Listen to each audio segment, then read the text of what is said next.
Aquarius is one of the most beautiful and most powerful of the zodiacs, so why is she trembling in fear, saying that if he gets there, everyone is screwed? A few days ago, Yang Wei, the saint of the ram, considered extremely powerful, was killed by a man who shouldn't exist. All that is known is that it was a completely one-sided fight. And if not even a zodiac like him could do anything, that means it could only have been another one of the 12. But which of the zodiacs would be killing the others? The protagonist finishes off Yang and thanks him for helping him get stronger, since he has 10 more targets to kill. The 12 zodiacs were the peak of human strength, the ones chosen by the gods to protect humanity, but none of them wanted to eradicate the creatures, since they would lose their privileges and fame. The plan was always to do just enough, but among the 12 there was someone with a different plan. Li Jian was by far the strongest, a combat addict who wanted to put an end to all of this. That's why when the group gathered for the hardest mission, the Crimson Eye, everyone trembled and said it was impossible. Aquarius fell to the ground wetting her panties. Meanwhile, Li Jian faced the boss head-on and jumped into the attack asking for backup. But when he looked back, everyone was running away. With no way to distract the boss, he was forced to face it alone. And so the endless battle began.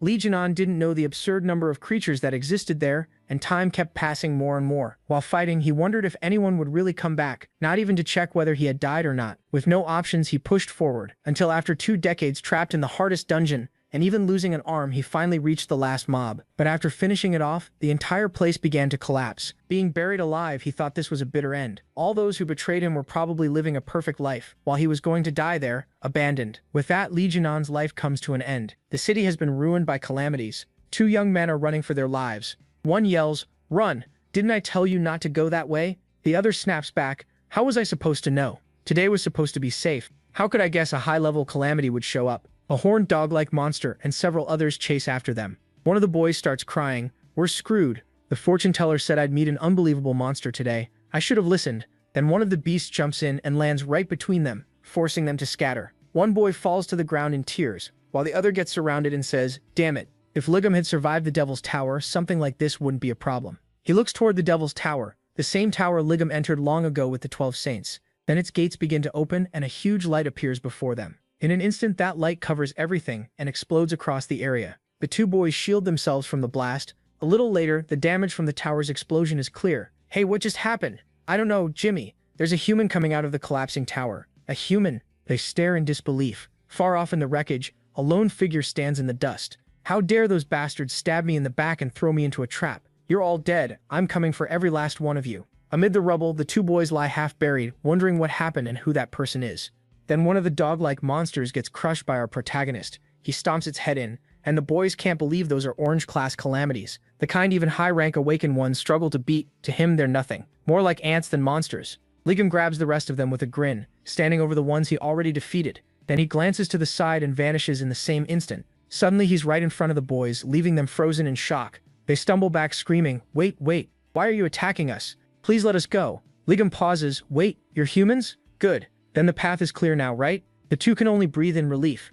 "Whew, we're saved. Did you see that guy come out of the tower? Isn't that insane?" The other shakes his head. "What are you talking about? Nobody can come out of that tower alive. Maybe some accident happened and he ended up here when the tower collapsed." But while they were saying that, a shadow rose behind them. Both of them froze. Another monster was staring right at them. Our protagonist just turned toward it, completely calm. One of them panicked. "No way, that's the wolf boss. Jung, run!" Meanwhile, he kept looking at the beast like it was nothing. Then the monster started building energy in its mouth. A second later, it fired, a huge blast straight at them. The 2 boys could only brace themselves. The attack tore through everything in its path. After a while, when it finally stopped, they looked around in shock. "Did he just protect us?" Our protagonist cursed under his breath, then jumped forward and slammed a hand down on the wolf boss. "You're just a filthy mutt." He forced it down and threw a punch, and the impact alone crushed the wolf boss completely. The 2 young men could only stare. Then our protagonist landed with a grin, and the area around them was left in ruins. The boss already beaten. He stood there calmly, looking at the 2 boys while they thanked God for still being alive.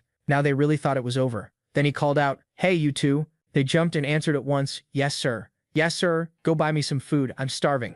They just stared at him, and he looked a little awkward. "Oh, and clothes too. I need something new to wear." The scene shifts, and now they're inside a small shop, while our protagonist tears through plate after plate of food. The boys are stunned by the bill. He ate the same as spending 10,000 reais, enough food for 120 people. When they say they didn't have much money, he casually says he held back. Looking at the pile of empty dishes, that holding back was insane. One of them blurts out, "What do you mean held back?" He answers, "Weren't you the ones who said you'd pay for whatever I wanted after I saved your lives?" Then he adds, bring me another plate of... They cut him off in panic, saying they don't have money to pay for more. Then one of them asks, Jung, what are you? A disciple? A divine captain? And what were you doing near the tower? He replies, what do you mean? I just came out of the tower, then I ran into you two. They stare at him. You came out of the tower? But he brushes past that. Forget it. There's something I want to ask you. You look normal, so why can I feel magic power coming from you? One of them explains that he's a disciple. Then they ask if our protagonist is one too, someone who awakened through a god's blessing. Hearing that, he scoffs.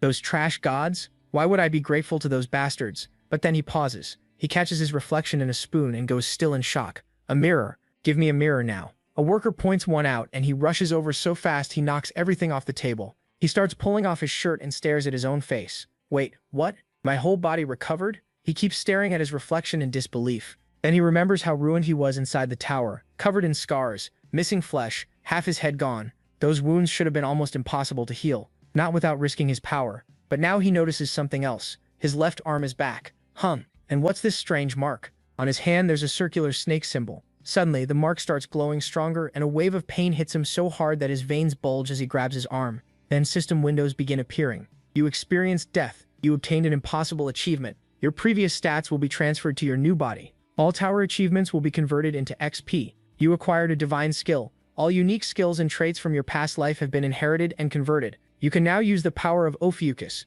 A snake symbol appears behind our protagonist while the pain keeps tearing through him. Then all of a sudden his consciousness starts drifting away to somewhere else. He sees his spiritual sea floating among countless galaxies, and in front of him is a giant snake watching him. Our protagonist slowly reaches out his hand, and when he touches it, a light begins shining from both of them. Then suddenly, he's back in the diner, asking himself, what just happened? One of the boys rushes over. Ryung, are you okay? Just for context, Ryung seems to be the name they're calling our protagonist, but his real name is Ligung. Still shaken, he asks, what? You didn't see that snake just now? They look confused. What are you talking about? We didn't see any snake. All we saw was you stand up, start taking off your clothes, and stare at yourself in the mirror. Then you grabbed your fist and started screaming like a crazy person. So that means other people can't see it. As he stares at his hand thinking that over, the boys just keep watching him, thinking he gets weirder the longer they look. Then our protagonist feels that energy again and another system window appears. You have become the owner of Ophiuchus. More windows pop up in front of him. Ligang, 13th seat of the gods, owner of the seat of Ophiuchus, awakened name, the man who crushes all creation. More windows explain his abilities, and one of them says he gained F rank super regeneration. Any damage to your body will be restored. Your body has been renewed. A temporary penalty applies. Physical ability reduced by 50%. Time remaining 1032 hours. So his physical change came from that skill. He's never heard of anything like this from the other saints. On top of that, he can't feel any god's presence. No matter what happened, his body is healed now, so that part isn't bad. The real question is what he should do next. Then he remembers the men who pushed him away and left him there to die against the boss. Now he only wants one thing, to get rid of every saint who stabbed him in the back. Just thinking about what he'll do to those bastards makes him excited. The boy watching him gets scared, seeing that look on his face. Then the scene changes to the site of the explosion, where people are taking pictures while medics and onlookers crowd around. Someone asks, is it true the unbreakable Devil's Tower collapsed? Another answers, yeah, the whole world's gonna lose its mind over this. That tower was a symbol of this place. Then they wonder if this was the work of Ligom's followers, or maybe disciples who hate other disciples. Someone points at the monsters nearby. Even high-ranked saints would struggle against beasts like those, so who could have killed all of them and destroyed the Devil's Tower? Then someone asks, do you think Ligong survived and came back? The answer is simple. They don't know, but the whole thing feels wrong. After that, the scene shifts to a building where a large group is gathered for a press conference. Cameras flash as reporters shout questions. Yang Wei, please tell us what you think happened. Do you believe there's any chance Ligong survived? The heavyset man from the beginning of the story stays quiet, only watching everyone around him. His name is Yang Wei, the saint of the Aries constellation. All he says is, I have no comment. Then he turns and leaves, looking uneasy, while the crowd keeps shouting for answers. What do you mean you have no comment? The next scene jumps to his car, where he starts smashing things in anger. Damn it, Ligong, Ligong, Ligong, Ligong. Everyone wants to know about that bastard. How many times have I heard his name just today? Then he wonders if Ligong might really be alive. He remembers our protagonist's broken body from the past and asks himself if he could have survived 20 years inside that tower. No, that should be impossible. There should have been thousands of demonic beasts in there, and every one of them was high rank. It was already a miracle they got out without him. Learning they killed the Scarlet Horus, so how could he possibly survive in a place like that? His body had already been badly damaged by the backlash of his own powers, and unlike them, he never had the god's protection. But then what if he really did come back to life? He tries to stop thinking about it, but if Ligong truly returned, then everything is over. The scene cuts back to our protagonist checking a phone. Just like I thought, I'll start by crushing that bastard first. Then the story moves to an airport. As one of the planes finishes landing, a man steps off and someone greets him.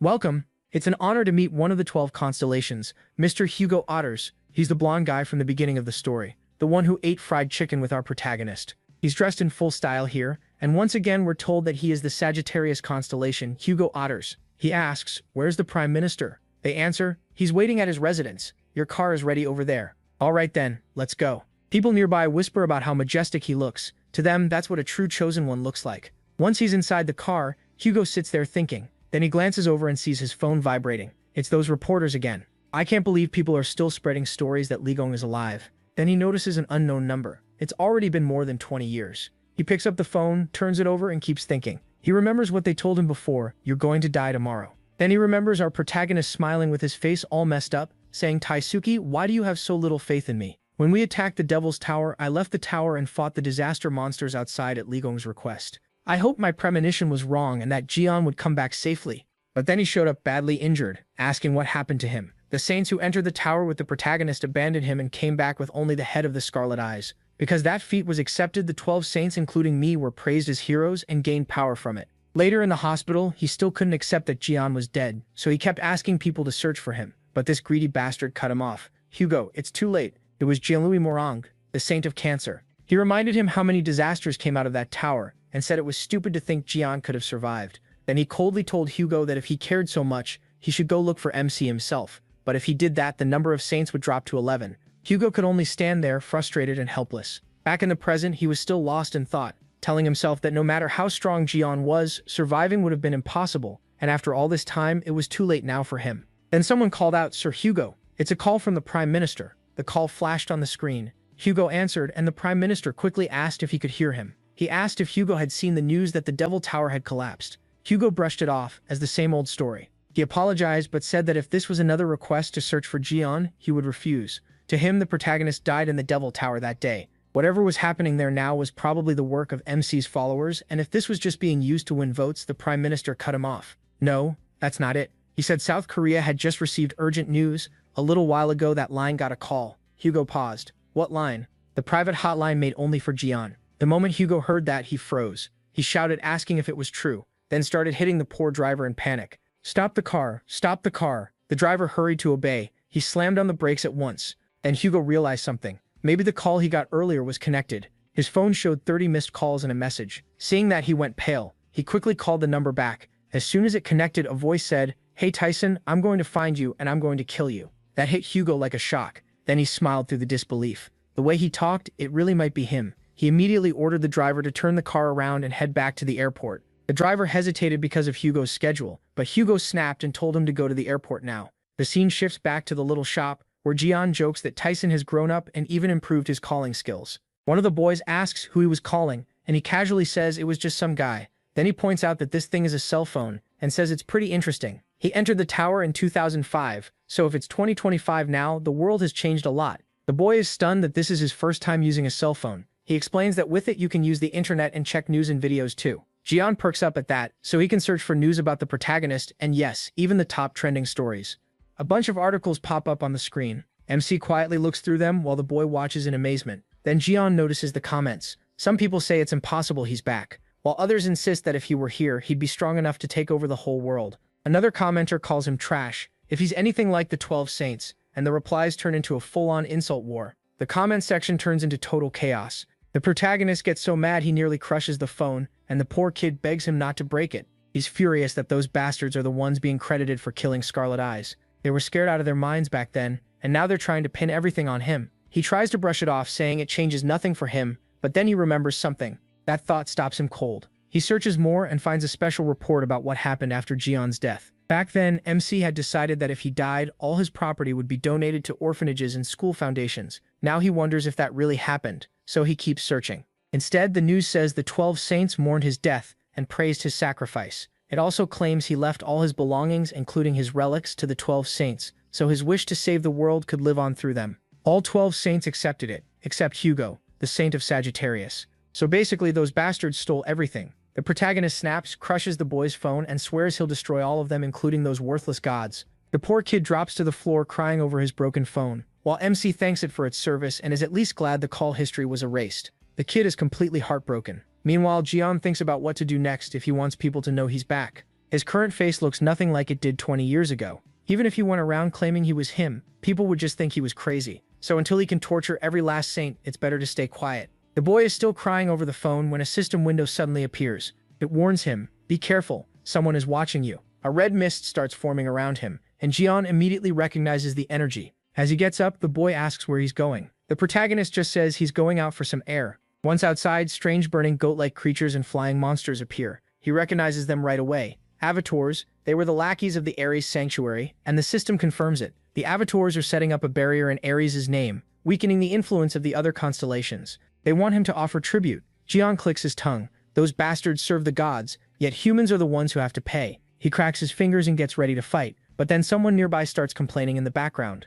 Ligum, seriously? The guy says he's heard so many stories about Jian that he's sick of hearing that name. They were talking trash about MC right in front of him. The woman with him joins in, saying the news won't stop talking about it, and she's already tired of it too. He just watches them. He wonders why the media is giving so much attention to someone who's supposed to be a ghost from the past. Then he notices something else. There's a badge on the man's shirt. The two boys recognize it right away. They're people from the Gemini sanctuary. One of the boys quickly tells Jian to come back, warning him not to start trouble with them. But the protagonist keeps staring and the guy notices, "What are you looking at?" Then he tells him to get lost. The boys panic, thinking they're in trouble now. The man takes a drag, then blows smoke right into Jian's face. He mocks him and says if MC has a problem, he should do something about it. Before it goes further, the woman tries to pull him away, saying they should leave before he wets himself. Even then, the guy pats his head like he's nothing. He keeps throwing out insults, and the woman laughs along. Then he sneers, asking why people like such a weak saint so much. He even questions whether the protagonist was ever really a saint at all. That finally pushes the protagonist over the edge. One of the boys nervously reminds him these people are disciples from Gemini, above A rank. MC ignores that and calls them cowards. The guy turns and asks if that was aimed at him. Jian fires back with a harsher insult, making it very clear it was. So the man walks straight up to him and demands he repeat himself, shocked that a normal person with no mana would dare talk like that. He doesn't bother answering. He just flicks the guy on the forehead. That one flick sends him flying back unconscious.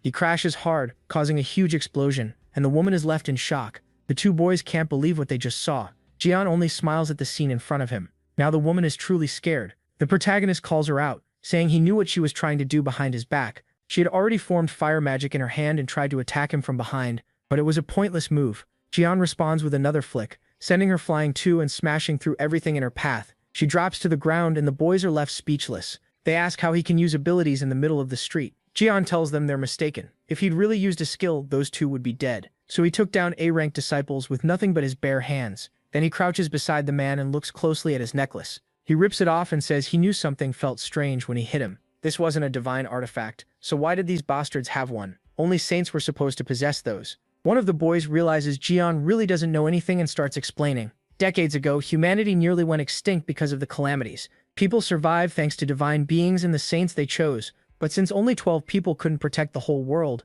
the saints gathered followers and built divine cathedrals. Those who received power through the saints and awakened became known as disciples. As he explains, an example of someone showing off that kind of power appears on screen. Their ranks match their power. At the top are the saints' SS rank, the ones chosen by the divine beings. Right under them are the SS rank 10 stars, seen as future saints. Then the S rank divine captains, the strongest disciples who lead the others. After that come A rank disciples, then B rank, and so on. The divine beings get stronger through the faith of their disciples. That's why the cathedrals hold all kinds of events and contests to pull more people to their side. The disciples they choose even get gifts from the divine beings.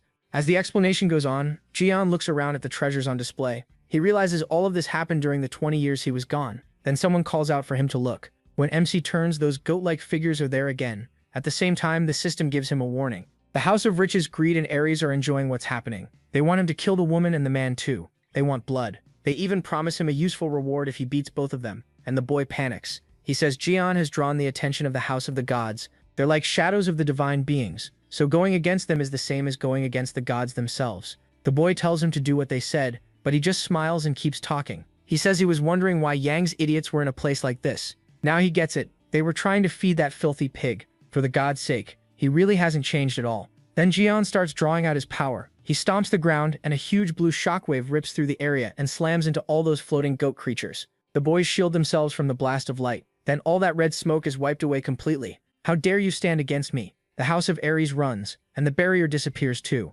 That Hyung definitely isn't normal. Then Jian brings up the thug on the ground. He asks if that guy was really a disciple of Gemini. The answer is yes. They belong to the most powerful divine cathedral in the country. It's an elite group packed with influential people. Jian immediately cuts to what matters. They must be loaded, right? The boy just stares, confused. After all, everything the guy had on was expensive. So the protagonist goes right in, saying it's looting time. And to him, looting is the best part. Later that night, they finally arrive and MC groans that the day took forever. The boys start explaining where they live. One points out his apartment on the second floor, while the other says he lives down the next block. They thank Jian for saving them and getting them home safely. Then they just stand there, waiting. Jian yawns and asks if they're not going inside. He's tired and clearly not joking around. Next thing, they're inside. Jian takes off his shirt and starts cutting his hair. Once he's done, he says it finally looks right. Now he's got style again. Jian gives him a thumbs up, impressed, and asks if he really cut it himself. The protagonist gets a little embarrassed. He explains that in the past, the side effects of his powers made every strand of hair precious.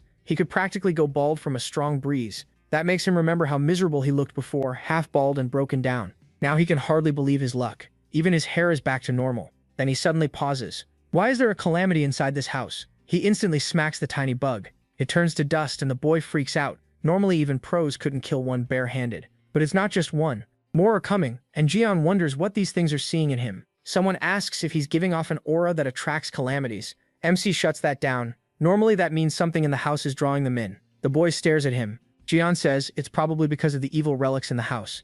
The boy argues that they were gifts from a saint. Even if they aren't his, he says they were still blessed items. He answers by smashing one on the spot. The boy drops to the floor in despair, while the protagonist calls it disgusting. Then he points things out one by one. That mask is a divine relic used to monitor its owner. The music box steals personal information, and the clock attracts calamities. The poor kid looks crushed. Jian gets furious. Those rotten saints didn't just steal his money. They're selling cursed relics to people and taking their information too. Just thinking about it makes him mad. The boy, stunned by MC's anger, is told to throw all of it away. But outside, someone has just arrived and hears all the yelling. Inside, Jian is standing there while the boy cries and clings to him. The newcomer walks in and looks around, completely confused. He asks who he is, and the nervous boy blurts out, "Sungjiao." That instantly sets him off. He snaps that he's the owner of the house, idiot, and starts releasing his power. The story then shifts to Ares' sanctuary, at Yang's residence. He's shocked to hear that the Korean avatars have disappeared. The report says the whole Korean branch is in chaos.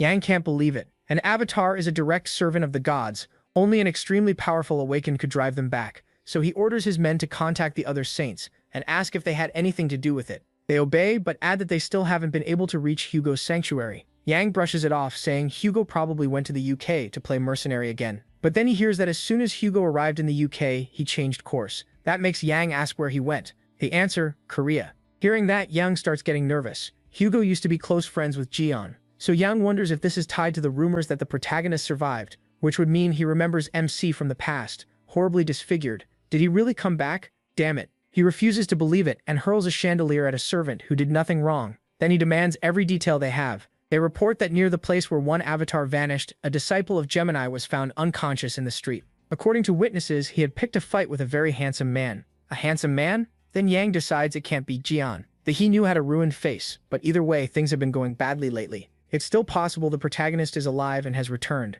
For some reason, the avatars in Korea are disappearing. And even worse, they recently failed to defeat the Spider Queen too. If this keeps up, Yang could lose his position, so he orders them to prepare his jet. They ask if he plans to go himself. He says yes. He needs to see it with his own eyes, so he heads out with his men. The scene shifts back to Korea, to a hospital tied to Gemini. The guy who messed with John earlier is still unconscious. A furious old man demands to know who did this to his grandson. The thug lies there in the hospital bed, while someone says not to worry. That's why Gemini Sanctuary sent the president. He's the S-Class Gemini Knight, Frozen Min Sung Hun. Back at the apartment, the newcomer asks if they met John today in the Devil's Tower. He hears that Memsi handled all the calamities alone, with no weapon, and the boy keeps nervously agreeing. Then comes the next question. Did he really knock out an A-Class too? The boy confirms that part as well. Now the owner loses it, saying none of this makes sense. Jian even destroyed every relic in the house. He calmly replies that they were all fake, including the one in front of him. The redhead, ready to explode, demands to know what sect the protagonist belongs to. But the protagonist just smiles and says he doesn't need one. At this point, the guy is seconds from blowing up. So he asks which god MC serves, and MC answers that he serves none of those idiot gods, only himself. They keep going.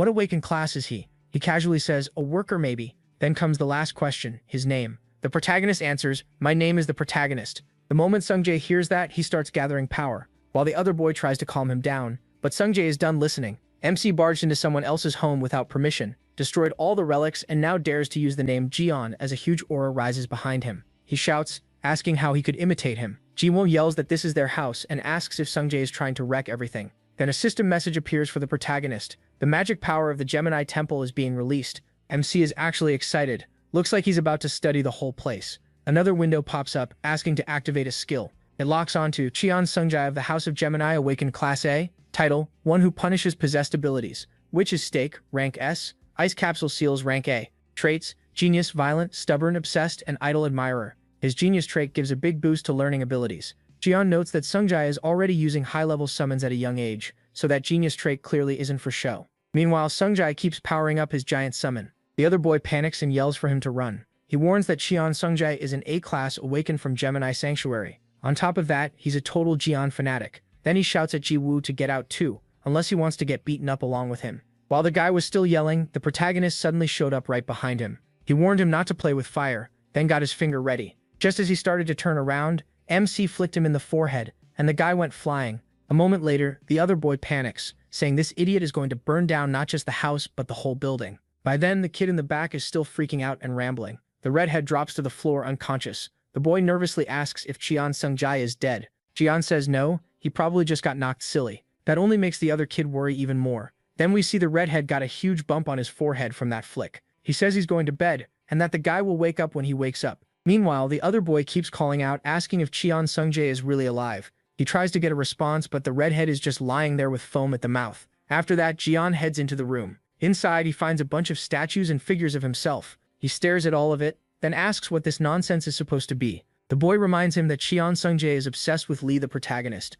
Right then, the redhead wakes up and yells not to touch them carelessly. They're his precious Lee Gyeon collection, worth more to him than his own life. MC walks over, rips the head off one figure and says, this is making him feel awful. Then he says they might as well tear all their heads off, and the guy freezes in shock. The redhead starts screaming about his figures, and begs him to stop, but the protagonist just keeps breaking them. He says he already told them he's not some crazy guy, he's Lee Gyeon. The poor collector is totally shattered, and starts crying. Then the scene switches to a cafe, where someone is watching the news. The report says that 2 Gemini affiliates were attacked yesterday by an unidentified man. Witnesses also say the suspect stole the victim's belongings. The one watching the report is Hugo. He immediately says this has to be Gyeon's doing, and wonders what that idiot is up to now. He grumbles that this is the first kind of news he hears right after arriving in Korea. Then a waitress asks what he'd like to order. The second Hugo looks at her. His expression turns cold and he tells Yang Wei to cut it out and get lost. She smiles and admits he noticed right away. Then it's revealed the fat guy is using the woman's body.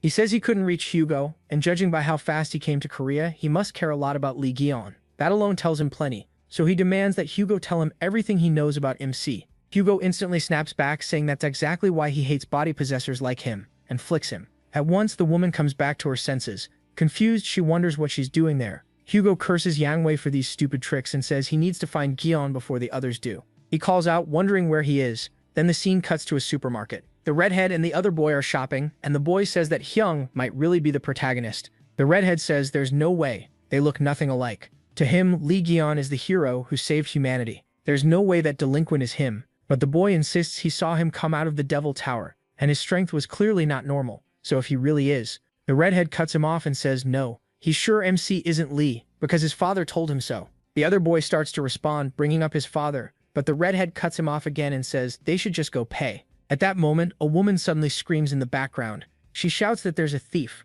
Both of them stop and wonder who yelled that. Then someone rushes right past them so fast that items go flying and shelves get knocked around. That man is the thief. The redhead recognizes that speed right away and says he's a Scorpio affiliate. He's using his power to steal everyone's wallets and valuables in the supermarket. The guy zips through the store like a blur, cleaning the place out. While doing it, he thinks to himself that no one can stop him at this speed. Even if other affiliates are around, it won't matter. He says he's already taken most of what he wants and is about to move on to the next place, when suddenly, bam, he gets punched right in the ribs. It's Jian, calm as ever, saying he caught him.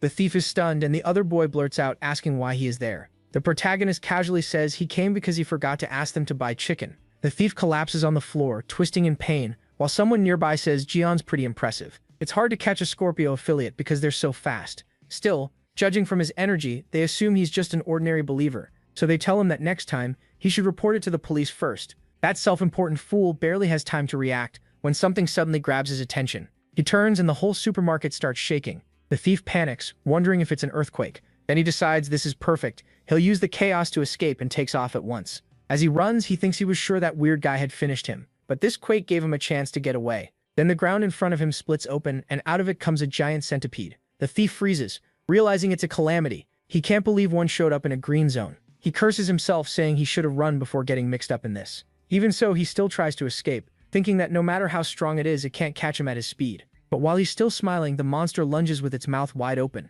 You can guess how that ended. Then we finally get a full look at the creature. It's the same monster the fat guy said they failed to capture. It stares down everyone there like prey, and panic spreads through the whole supermarket. The monster keeps watching them with a cold, deadly gaze. An announcement says this is not a drill. People start panicking even more as another voice reports a calamity event inside the supermarket, with civilians still trapped inside. Everyone is told to evacuate outside as fast as possible. Because of the queen spider's appearance, the supermarket's danger level has now been raised to a red zone. Then the monster releases a swarm of smaller creatures, some like flies, others like centipedes. And running, a little kid was left behind crying, and a monster rushed in to grab them. But then a green light suddenly appeared, and Jian smashed the monster aside. He hit it with one solid punch, as the child looked back in shock. MC asks if the kid is okay, and tells him to be more careful. But the moment the boy gets a good look at him, he freaks out and runs away without even saying thanks. Jian just stands there, a little dumbfounded. Still, he figures the kid seems fine, then wonders what kind of supermarket has more calamities than people. After being away this long, he decides it's time for a little warm-up, and starts pulling out his weapon.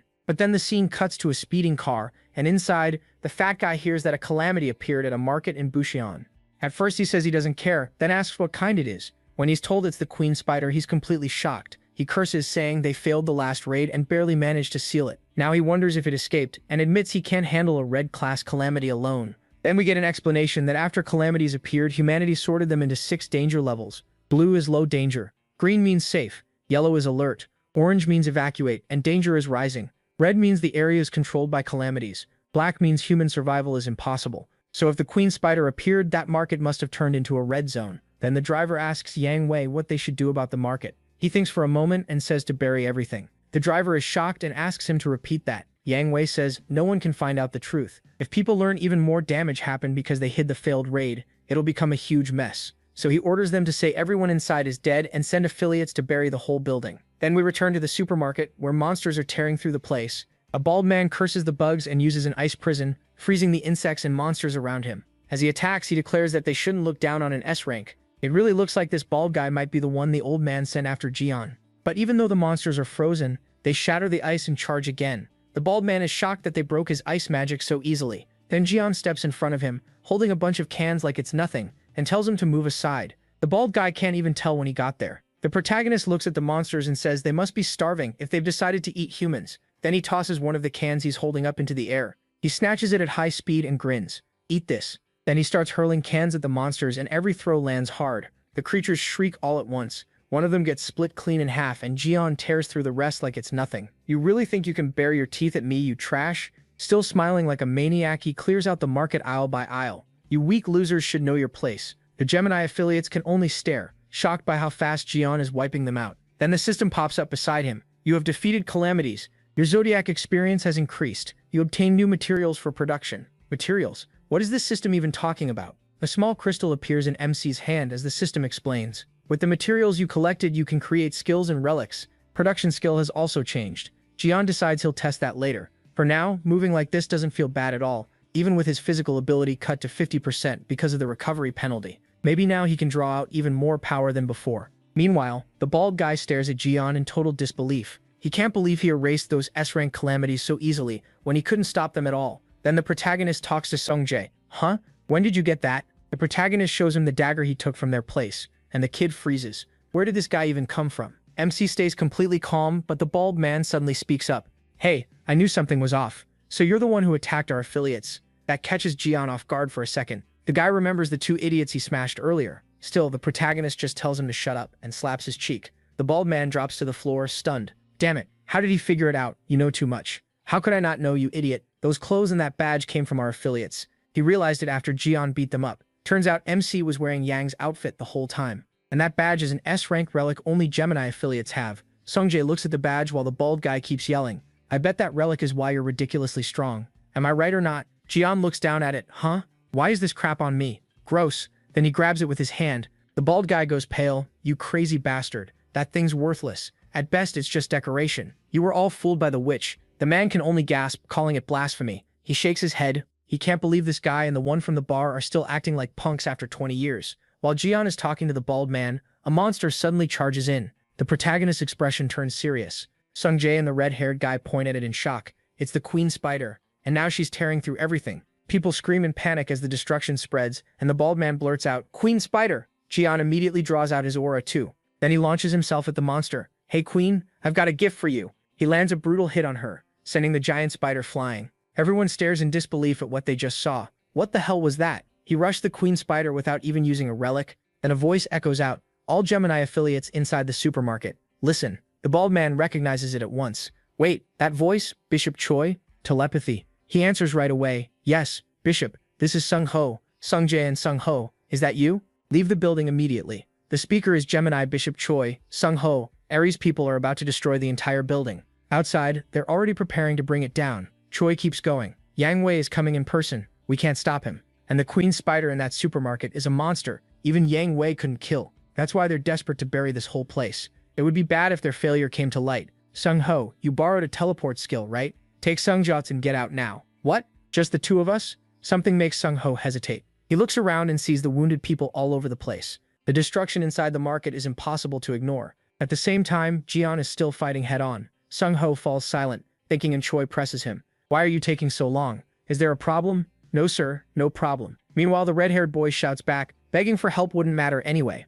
So what are you saying? Can't you see the mess here? You're telling everyone to get buried alive." Sung Ho hesitates again, then says he knows, but if word gets out that the queen spider appeared in the middle of a city, what will people think of them? He keeps going before anyone can answer. The citizens will blame the divine sanctuary. Their faith will weaken, and so will the power of the gods.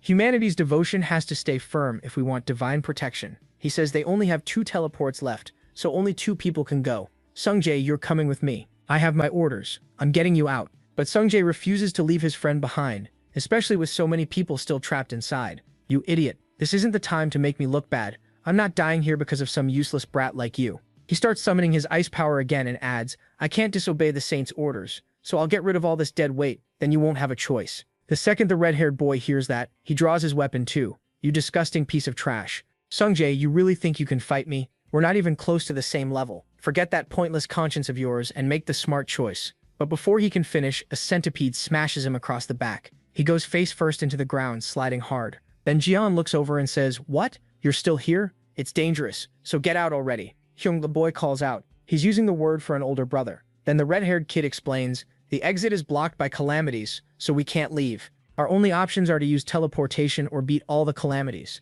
The queen spider is still there, staring everyone down. There are a lot of injured people too. Outside, the men in suits keep gathering purple power, and he adds that the Aries constellation sect is sealing off the whole area. Jian clicks his tongue. What a headache. The bald man, still wrecked on the floor, gets back up and starts screaming that MC dared to crush him. He cuts him off, saying he thought the guy had already run off and abandoned everyone. "Shut up, idiots. Survive on your own if you want. I'm leaving no matter what." But the moment he tries to teleport, a web shoots onto his back. The queen spider has him. "What? No way." She yanks him straight into her jaws, and that's the end of him. Only his phone falls to the floor. Everyone stares at the spider with grim faces. Jian tells the other two, "I'll handle this. Take care of the injured and get out when you can." The red-haired boy and Sungjae look at each other, but the protagonist adds, "I'll finish this fast, so move." Outside, the barrier keeps rising, and Yang arrives, asking for a report. They tell him they blocked off the store and put the whole building on high alert. He isn't impressed. For something they started before he got there. This isn't much. Then they notice the barricade isn't holding. It's being blocked by something. A green light suddenly bursts out, shattering the barricade and throwing everyone back.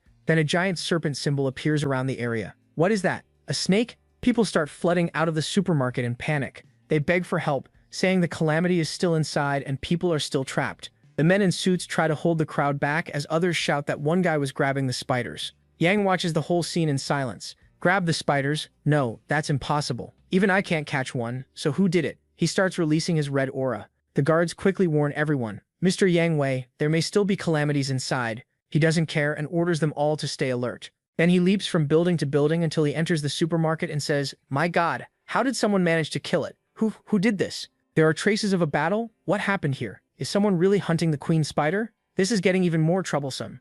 There's too much to worry about already." But this energy, he takes off running, looks down below and freezes. Wait, that bastard, why is he here? Down in the crowd, he spots Hugo. Yang starts wondering if Hugo is behind all this. Could it really be him? It almost makes sense until someone suddenly says, "Hey, how have you been without me?" The moment Yang hears that, he goes stiff. "What is it, fatty? Something wrong?" It was Ligum. He'd been talking for a while, then asked, "What's with that look? Like you ate something bad." Shocked, the big guy stammered, You're here?" The scene shifts to a green alarm blaring. Firefighters guide people out while shouting for anyone hurt to come over fast. They warn everyone to get away from the building, while Dinam and the redhead stand there thinking, that guy really is Ligum. He looks different, but those moves are definitely his. Then someone calls out, "Cheon Sung-jae." It was Hugo. He stared at him and asked, "Cheon Sung-jae, why are you here?" Dinam froze and muttered, "The Sagittarius Saint." The redhead just looked confused. "What? Since when were you back? So that's how you talk to your father?" The redhead is Hugo's son, a pretty wild reveal.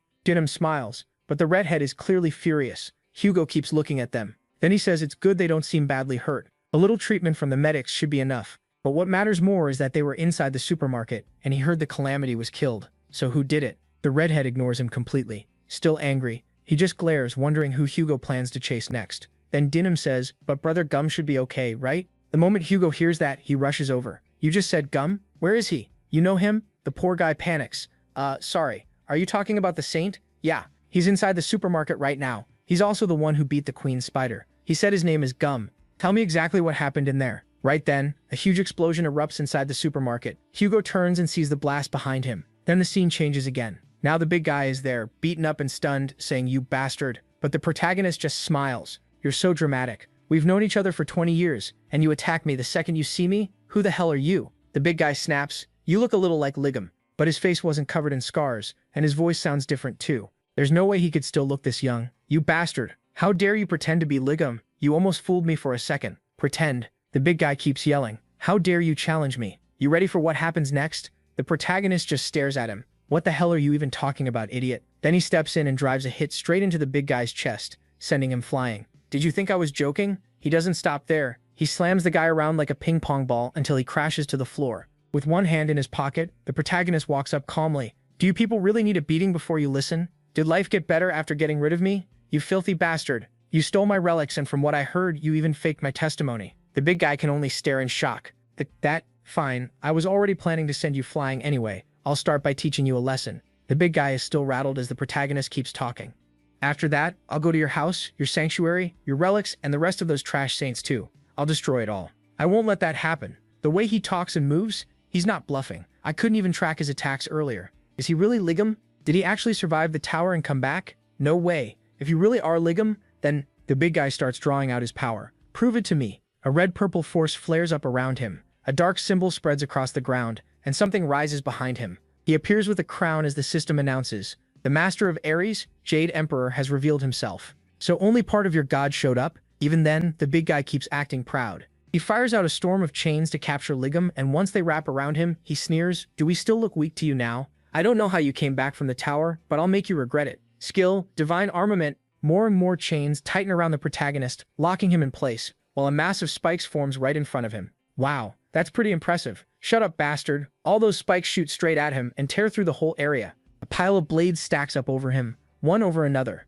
Did he finally die? I was surprised he even made it back from the Devil's Tower. Still, he's as stupid as ever. To fight me head-on like this. Did he think a few level-ups and some experience points were enough? What an idiot. Did he really think I spent the last 20 years doing nothing? Then a green light starts shining from inside the spikes. The big guy immediately tenses up. An explosion bursts out, throwing the blades back as the protagonist charges through and smashes a hard hit into the big guy's face, sending him flying backward. "How did he survive that? Are you really Ligum?" The protagonist laughs. "So you finally figured it out, you fat bastard." He plants a foot on the big guy's stomach and keeps talking. "Yeah, that's right, I really did come back. How did he get out alive? And what happened to you? Even your weapons smell like trash now. That kind of recovery should be impossible, even for Aquarius healers." System messages appear. "You experienced near death. Conditions met. Skill unlocked. 13th sense. Thanks, you made me stronger. Now, how about I try something new?" Hey, wait, please." The system keeps going. The god Ares is shocked by Ligum. He tearfully asks why Ligum is still alive.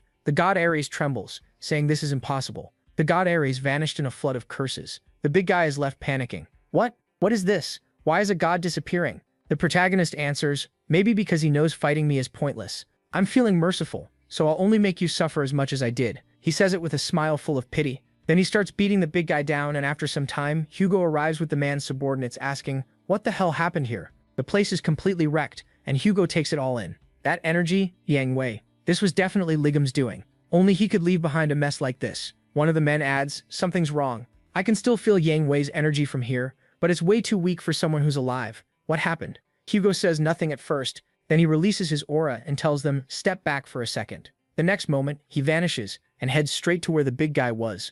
After looking around, he curses. Ligam, that bastard. He even left a message there. Pathetic bastard. What kind of mess are you making next? The scene shifts to Iris's house. The protagonist arrives calmly and says, so the divine artifact Yang Wei stole from me is here, huh? He steps inside and soon finds a statue of the big guy, with people moving around the place. The protagonist looks around and says, that bastard is so obsessed with looking rich. He's showing off all this wealth, but I can already sense my divine artifact. And what's with these fake relics? Looks like he even took clothes from my house. But these weapons are all fake. Then he spots something labeled toothpick used by Ligam. There you are, my precious. Then the scene cuts to people in shock as a red alarm starts blaring. It's the thief. Hurry. All guards to Area B. When they arrive, the protagonist is standing there, holding the toothpick. In no time, a whole force surrounds him. Hands up, drop the item, and surrender peacefully. He just looks at them. Yeah, I don't feel like it. He flicks the little toothpick, and it starts smashing through everything, sending people flying. They get thrown all over the place, while he calmly says, you really should use what you're best with, don't you think? Then it changes form. It was a toothpick, and now it's a slime. Good to see you again, Lime. The system announces you unlocked a divine artifact, the slime that creates all. Divine artifact of creation guidance. Rank S, trait, shape change. Rank S. Another message follows. Conditions met to unlock the skill creation workshop. A 1.5 meter workshop has been created. Default workshop range unlocked, production, repair, reinforcement, and dismantling. With the creation skill engraved, the traits of the slime that creates all can be granted. Alright, should we get out of here now? Then one more system window appears. The energy of Ares' divine artifact is being strongly detected. Huh, it'd be a little disappointing to leave empty-handed. The little slime stares at him as he walks forward. He opens the door and says, time to farm. Then the scene cuts to Hugo saying he came too late. The big guy's mansion is already wrecked and people are running everywhere in panic. Gum, please stop this. People keep fleeing in the background as the scene changes again. Now the protagonist says, I'm starting to get hungry. Hugo shouts, Gum, huh? Tyson comes running over, crying like crazy.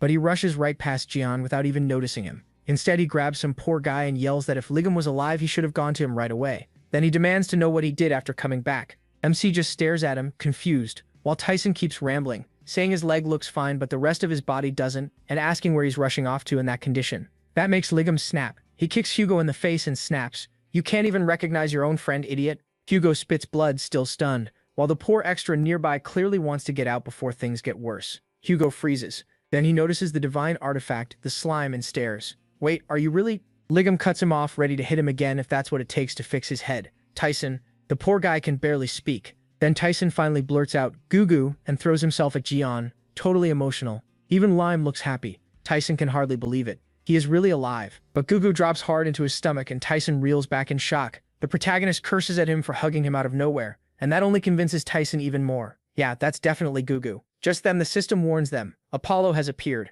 Everyone pauses.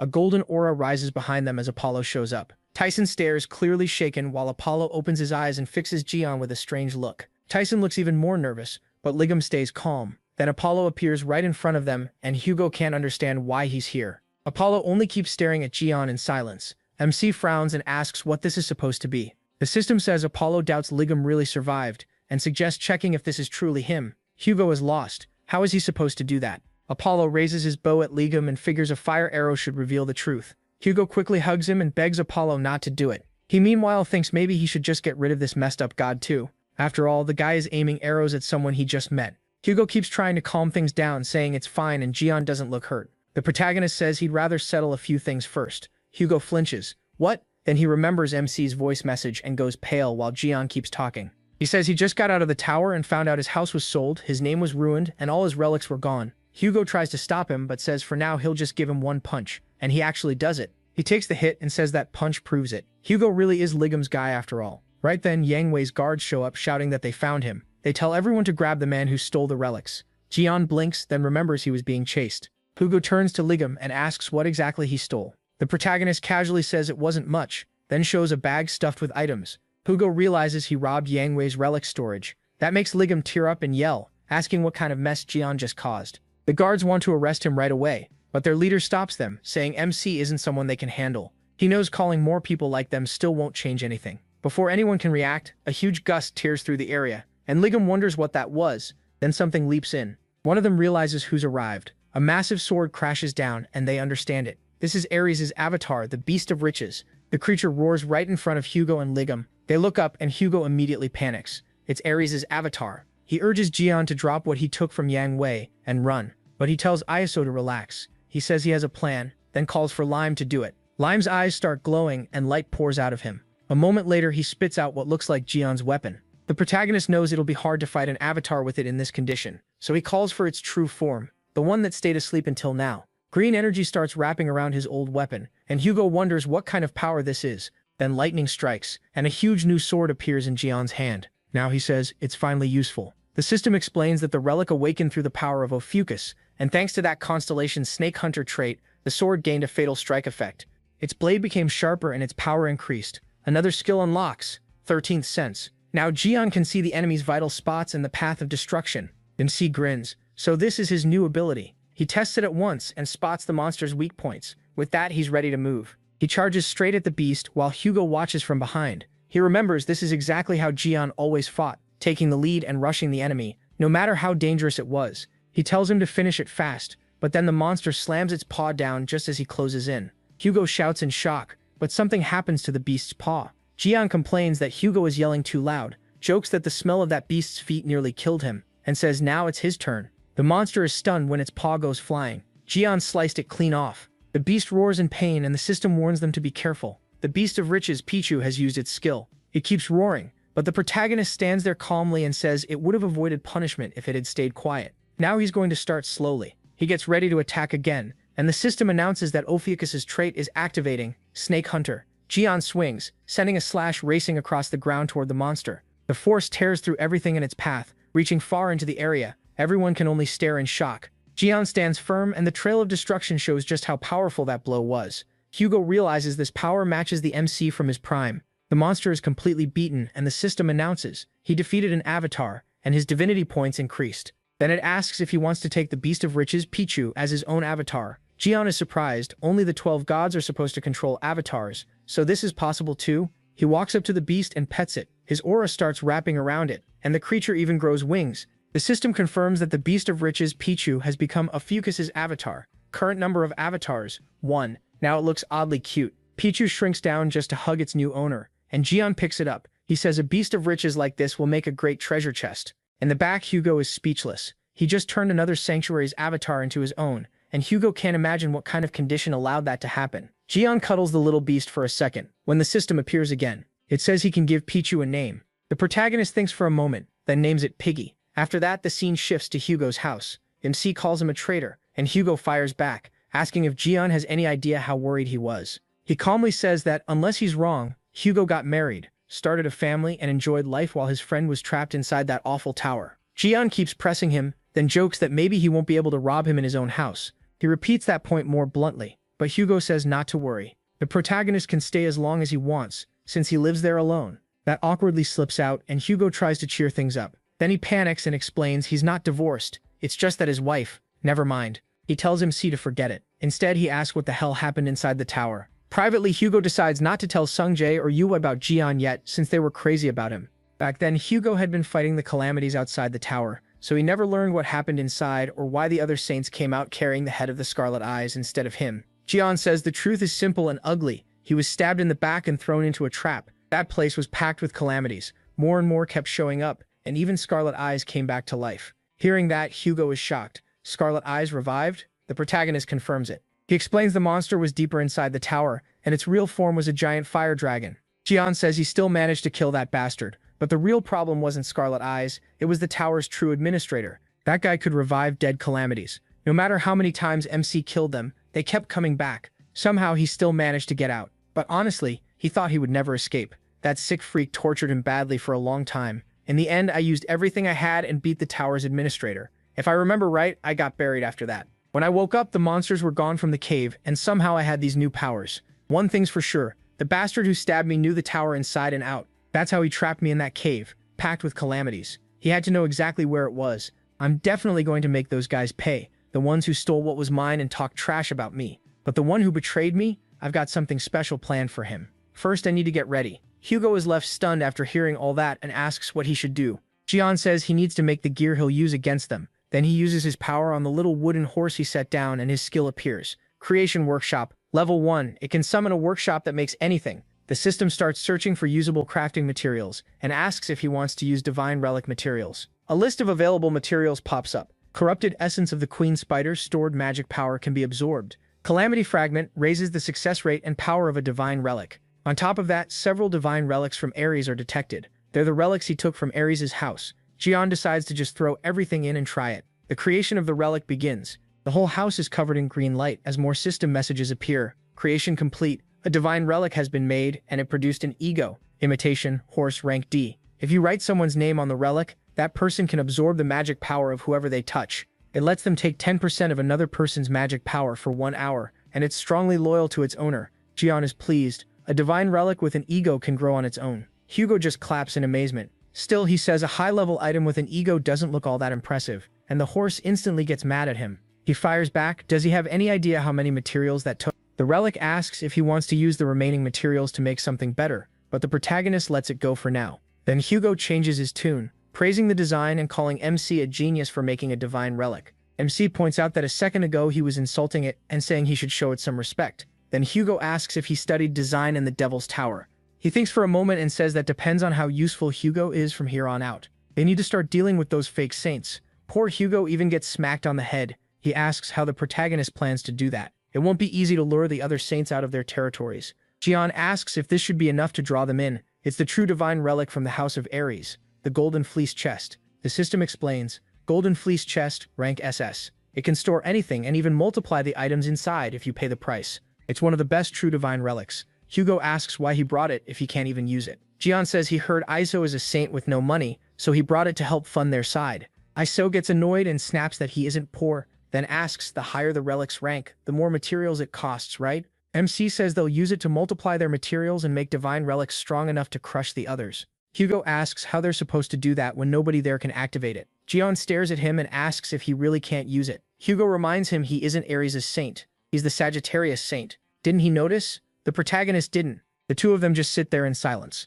Then Hugo says maybe MC can use it instead. Jian shuts that down too and says they need another way. But then he keeps talking and casually mentions he already sent a declaration of war to a broadcasting station. He is stunned. He blurts out, "What did you send and where?" Hugo says there's no point now. They just have to figure something else out. The protagonist repeats the question, furious, and calls him insane. The scene shifts to the Blue House in Korea, where a meeting is going on. One man angrily tears into the others, saying they couldn't even beat a single spider and only ended up humiliating themselves. He says they should have stuck to selling charms instead of joining a fight against a calamity. He's the Divine Captain, Divine Lion Oliver, but someone cuts him off. They warn Divine Lion to watch his words. Oliver says he heard some random guy beat the Queen Spider. Then he wonders if the dead Jian somehow came back to life. Another person tells him not to go too far. It's obvious he's way too obsessed with MC's old hero stories. That man is the Gemini Divine Captain, Choi Sung-hyuk. He's the one who told the bald guy and the dagger user to run from the supermarket. Choi asks what the problem is if it really were Jian,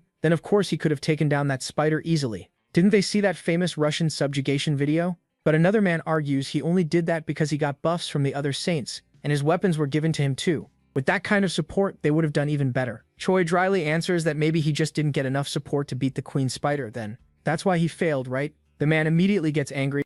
He insists he's just setting the record straight. Ares' side defeated the Queen Spider thanks to the sacrifice of an S-rank disciple. Choi mocks him, saying, "Wow, Ares has someone that strong? He'd love to meet them, though he'd probably have to search inside the Queen Spider's stomach." The argument keeps going while an old man in the back grumbles about how the Blue House turned into a den of thugs. Then someone bursts through the door shouting for the president to turn on the news right away, because something huge happened. On the broadcast, the reporter says their station just received a mysterious package containing photos from someone claiming to be Yang Wei, along with a short message. The photos show Yang Wei wrecked, and the note says, "I'm back." A handwriting analysis confirms a 99% match. The writing belongs to the supposedly dead Li Jian. Then the scene cuts back to Hugo yelling. He asks the protagonist what he was thinking when he sent that. MC says it was a declaration of war. He's telling them to get ready because he's going to rip off every one of their heads. Hugo keeps shouting, telling this maniac to focus. Beating Yang Wei was already a huge problem, so why did he have to announce himself too? Jian corrects him. Yang Wei isn't dead. Hugo freezes. What? He says technically he's alive, but not really living. Hugo is completely stunned as the protagonist presents the answer. Ta-da, this is Yang Wei. He holds up a teddy bear, and the bear is sweating. From inside it, Yang Wei curses Jian. Hugo can't believe it, and asks if that really is Yang Wei. From inside the bear, Yang Wei screams for MC to let him out. He explains that the battle made his abilities grow a lot. Now he can suppress Yang Wei's soul. He talks to the bear like it's being naughty, while Yang Wei just keeps trembling inside. Hugo asks if something like that is even possible. Jian brushes that off and tells him to look at something else, handing him an orange peeler. Hugo has no idea what he's looking at, so the protagonist explains that this is the orange peeler used to carve into his back in the Devil's Tower. The person who tried to kill him used this, and from the engraving it doesn't seem like it belonged to just anyone. Hugo asks if Jian has any idea who it might have been, but MC barely listens and keeps yanking on the teddy bear that now holds Yang Wei. He says he's going to stop by the Divine Artifact store for a while. Hugo asks why. Jian says maybe the person working there has seen those engravings somewhere before. Then the mood softens a bit as the protagonist asks to borrow some clothes, and Hugo tells him he can wear anything in the closet. The scene changes again. Now dressed up in style, Jian says he'll leave servant number 2 at home this time. That makes Hugo stop and ask, number 2? So there's a number 1? MC says he'll be back, servant number 1, meaning Hugo. Hugo fumes while Yang Wei, trapped in the teddy bear, grins at him. The story then moves back to the place where he fought Pichu. A group of sharply dressed women arrives and starts looking around. One says the Saint of Ares isn't here either, and she can't sense his divine power at all. Then it cuts to someone calmly taking a bath, wondering where he could have gone. She is the Aquarius Saint, Sophie Morty. Maybe he vanished along with all his wealth. She says that would be troublesome, especially if he made a deal with another saint behind her back. She wants to know where that fat man went. One of the others carefully suggests that maybe the newly returned Li Jian kidnapped Yang Wei. At that, Sophie just smiles. She calmly says those jokes aren't funny and starts drowning the other woman under the bathwater without changing her expression. Terrified, the woman quickly apologizes and says she spoke out of turn. Sophie lets it pass and tells her to go to the Divine Artifact store as planned. She says they need to get ready to sell divine artifacts and raise money for the drachma auction, since that auction is very important. But while she's saying that, another bodyguard rushes in, shouting that there's a huge problem. The other saints have also applied to join the drachma auction. Hearing that, she's shocked and blurts out, "What? What?" Then the scene shifts to the Lion Academy. A group of muscular guys stare ahead in shock. In front of them, a beast-like man trains hard, pushing through a heavy squat before dropping the weight. Then someone walks up behind him and says the artifact of Jian will appear at the drachma auction. Hearing that, he goes quiet for a moment. He lets the weight slam to the floor and laughs, saying it finally showed up. He declares that Jian's artifact will belong to them. This is the Leo Saint, Stephen. Next, a portal opens with crackling lightning. The protagonist steps out of it. Hugo's son comments that teleportation is really useful, and the redhead answers that it normally costs a lot, but for people tied to Gemini, it's free. They've arrived at the Divine Artifact store complex. Jian thanks him, saying he needed an appraiser, and got introduced to an SS rank 1. The redhead brushes it off but then remembers his boss's order. He met the man who defeated the Spider Queen, so he's supposed to keep watching him with full support no matter what. He looks at his phone and sighs until Jian asks if his boss has been bothering him since that incident. The boy quickly denies it. Then MC hands him the item, saying it worked well against insects. Its details appear on screen. That orange peeler, it's Janice's desire, rank A. Its skill summons 2-faced soldiers, a red one and a blue one, and triggers a random ability. The redhead points out that it wasn't rusty when Jian took it from his house, and he says he repaired it, though the effects changed a bit, so don't be surprised. The boy thanks him, amazed. Then he looks around and says, this is where the SS rank appraiser works. Inside, a man is suddenly startled, while everyone outside starts murmuring that someone so stunning is actually here. It's the same bodyguards from before, escorting the Aquarius Saint. She walks in like she owns the place. She approaches the clerk and says she wants to leave some divine artifacts with the appraiser before the auction. The nervous clerk apologizes and explains that the appraiser is with another client right now.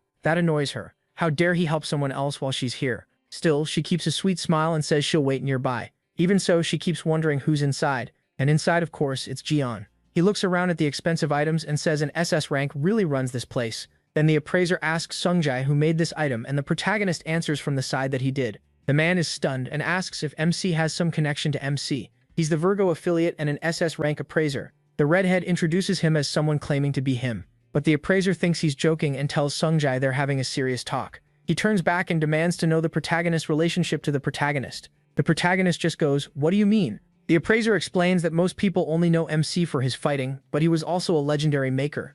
As for the artifact he brought, he says he's seen many fakes, but this one is different. He can feel his craftsmanship in it. That makes the protagonist smug, and he says this guy must know the protagonist well. The appraiser proudly says he does, because he's MC's disciple. He even blushes saying it. Jian is just as confused as anyone. What nonsense is this guy talking about? He doesn't remember ever having a disciple, still studying him. The appraiser says someone his age couldn't be a direct student, though his skill is impressive enough that he almost got fooled. That only makes him want to smack some sense into him. Then the man pulls out a small notebook and says this is an item the protagonist gave him after recognizing him as a student. Jian is shocked. It's the notebook he lost. He realizes this might be the newbie who followed him around in China. Back then, the guy was so annoying, MC thought he was just a pest. But now, 20 years later, he's aged a lot. The appraiser gets emotional, saying Jian had an amazing eye for items and gave him really useful information. Then one day he suddenly vanished, leaving his things behind, and this notebook was all that remained. The protagonist, meanwhile, realizes this disciple really did take it. The man goes on, saying MC's handwriting was awful, so he could barely read it, but he believes it held his ideas. Jian wants to yell that the idiot is wrong. It was actually his hit list. After reawakening, he can get info from anyone he beats, and since this guy is SS rank, he should have some very useful information. The appraiser says the notebook would be more useful for a talented young man like Jian, and asks him to take it too. The protagonist is pleased. There were even a few of his bills tucked inside, so losing it had bothered him. Then the system announces that the sleeping notebook is reacting to its owner's magic. It will evolve into a divine relic through Ophiuchus's magic. The appraiser is stunned and says it's a divine relic that stores memories. He adds that MC has a kind of ability he's never seen before. The worn-out notebook changes shape, becoming fresh green and completely restored. Right then, someone calls out to Jin Myung that something happened. The old man turns and asks what it is, still confused, until the assistant says the saint is outside. Jin Myung gets annoyed, wondering why everyone is making such a big deal over one saint. Jian hears that and asks, "A saint?" Outside, the Aquarius saint is still waiting by the door. She thinks to herself, annoyed about all these low-class people staring at her. To her, that always happens in public. In the back, the redhead casually drinks some juice and says Sophie Marie usually only appears at official events. He heard it's hard enough just to get her out of the church. Now, out of patience, she says waiting any longer is a waste of time. She decides to go in and speak to the appraiser herself. That appraiser has to buy their divine relics at a high price so they can raise money for the auction, and she's tired of being kept waiting. Her bodyguards beg her to be patient since he still has a client inside, but she snaps and says she'll see for herself who this client is. The moment she opens the door and looks at Jian, she freezes in shock. To her, he looks strangely dazzling, and then everything changes. Like before, the scene picks up with the saint entering the room. The instant she sees Jian, she's shaken. As she steps closer, she suddenly feels a deadly aura. At once, she drops to her knees, and her guards rush to ask if she's alright. But all she can think is, what was that? The power she felt was like being surrounded by thousands of snakes. She knows she has to get away immediately, so she runs out in panic while Jian and the appraiser just watch her leave. Then the mustached man asks him why she ran off like that, and the protagonist says maybe she's sick. Right after that, the system speaks up. A Zodiac affiliate approached Ophiuchus without fear. Your divine power has increased. Current divine power 35. Jian wonders if divine power is different from magic, and the system explains, divine power takes shape as the power of gods. It can be stolen from gods or taken from other people. If it ever drops to 0, your Zodiac loses its strength, and if that lasts too long, you'll weaken. MC realizes he keeps gaining more and more abilities. Then he asks if the girl who just ran out was a saint. The appraiser is surprised he doesn't know her, even though she's all over the headlines. She's the Aquarius saint, Sophie Marie. Jian pauses. Sophie Marie? So that's what all this saint talk was about. He realizes that little girl became the saint, and she's changed a lot. He's not shocked he didn't recognize her. She already looked fine before, but even if plastic surgery made her prettier, her rotten heart stayed the same. If he had to sort the things he hates into fish, bones, worms, and trash, Sophie would definitely be a worm. To him, she barely even counts as human. She values skincare more than human lives. Then the mustache man says he doesn't understand why people call her the peak of compassion and selflessness when she's really cruel and selfish. Gigi notices that means he knows a little about her. Outside, the saint tells one of her bodyguards to go back to the pawn shop and find out who that man was. The guard agrees, then asks what they should do about the appraiser. She cuts her off and says she changed her mind. Kill all of them. Guys, this saint is ruthless. So yeah, any ship with Jian is already dead. She thinks the Virgo saint likes that appraiser too much, and now they still need to sell their items. Being dragged into this mess ruined her mood and made her feel humiliated. Worse, that man brought back her trauma. To her, both of them are just rude idiots. She even offers her divine relic and says she'll lend out the power of the gods, but Sophie's aide hesitates.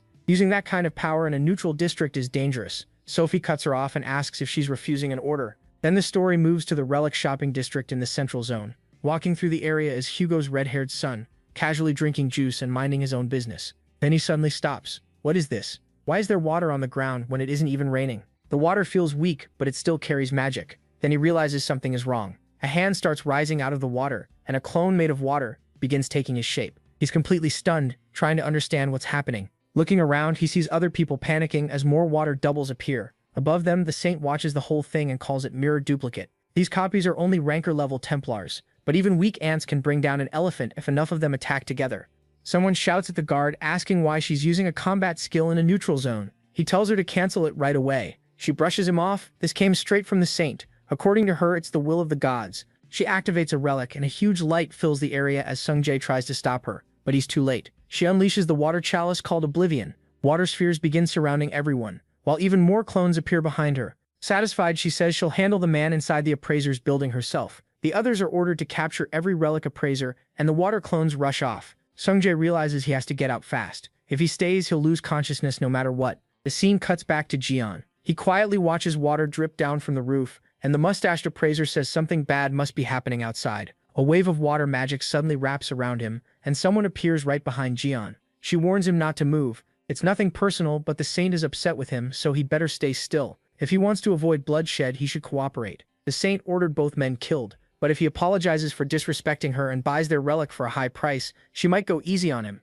Meanwhile, the mustached man is trapped inside a water bubble, but then he sees something that leaves him shocked. Jian grabs her dagger and snaps it like it's nothing. He tells Jin Young to make them pay for the damage. The woman just stares, unable to process what happened, while the appraiser thinks in disbelief. That dagger was a gift from Aquarius. How did Jian break it so easily? She yells that she told him not to move, then summons a water dragon that rushes straight at him. He destroys it instantly. Then he smirks and asks if she has more. That was fun. She can't believe it. He wiped out her ranker-level clone with one move. Now she finally understands how the saint felt. This man is dangerous, and if she leaves him alone, he'll become a problem for Sophie. So she throws everything she has at him. She says this power was made from the saint's purest magic. Then she summons orange rank water wolves and a whole pack forms in front of her. Jian just watches and says she's really trying. Then he reminds Jin Young that he was told to take whatever he liked, so he decides he's taking these two. In the next second, he vanishes from the appraiser's sight and rushes through the woman and the wolves at high speed, cutting them apart in an instant.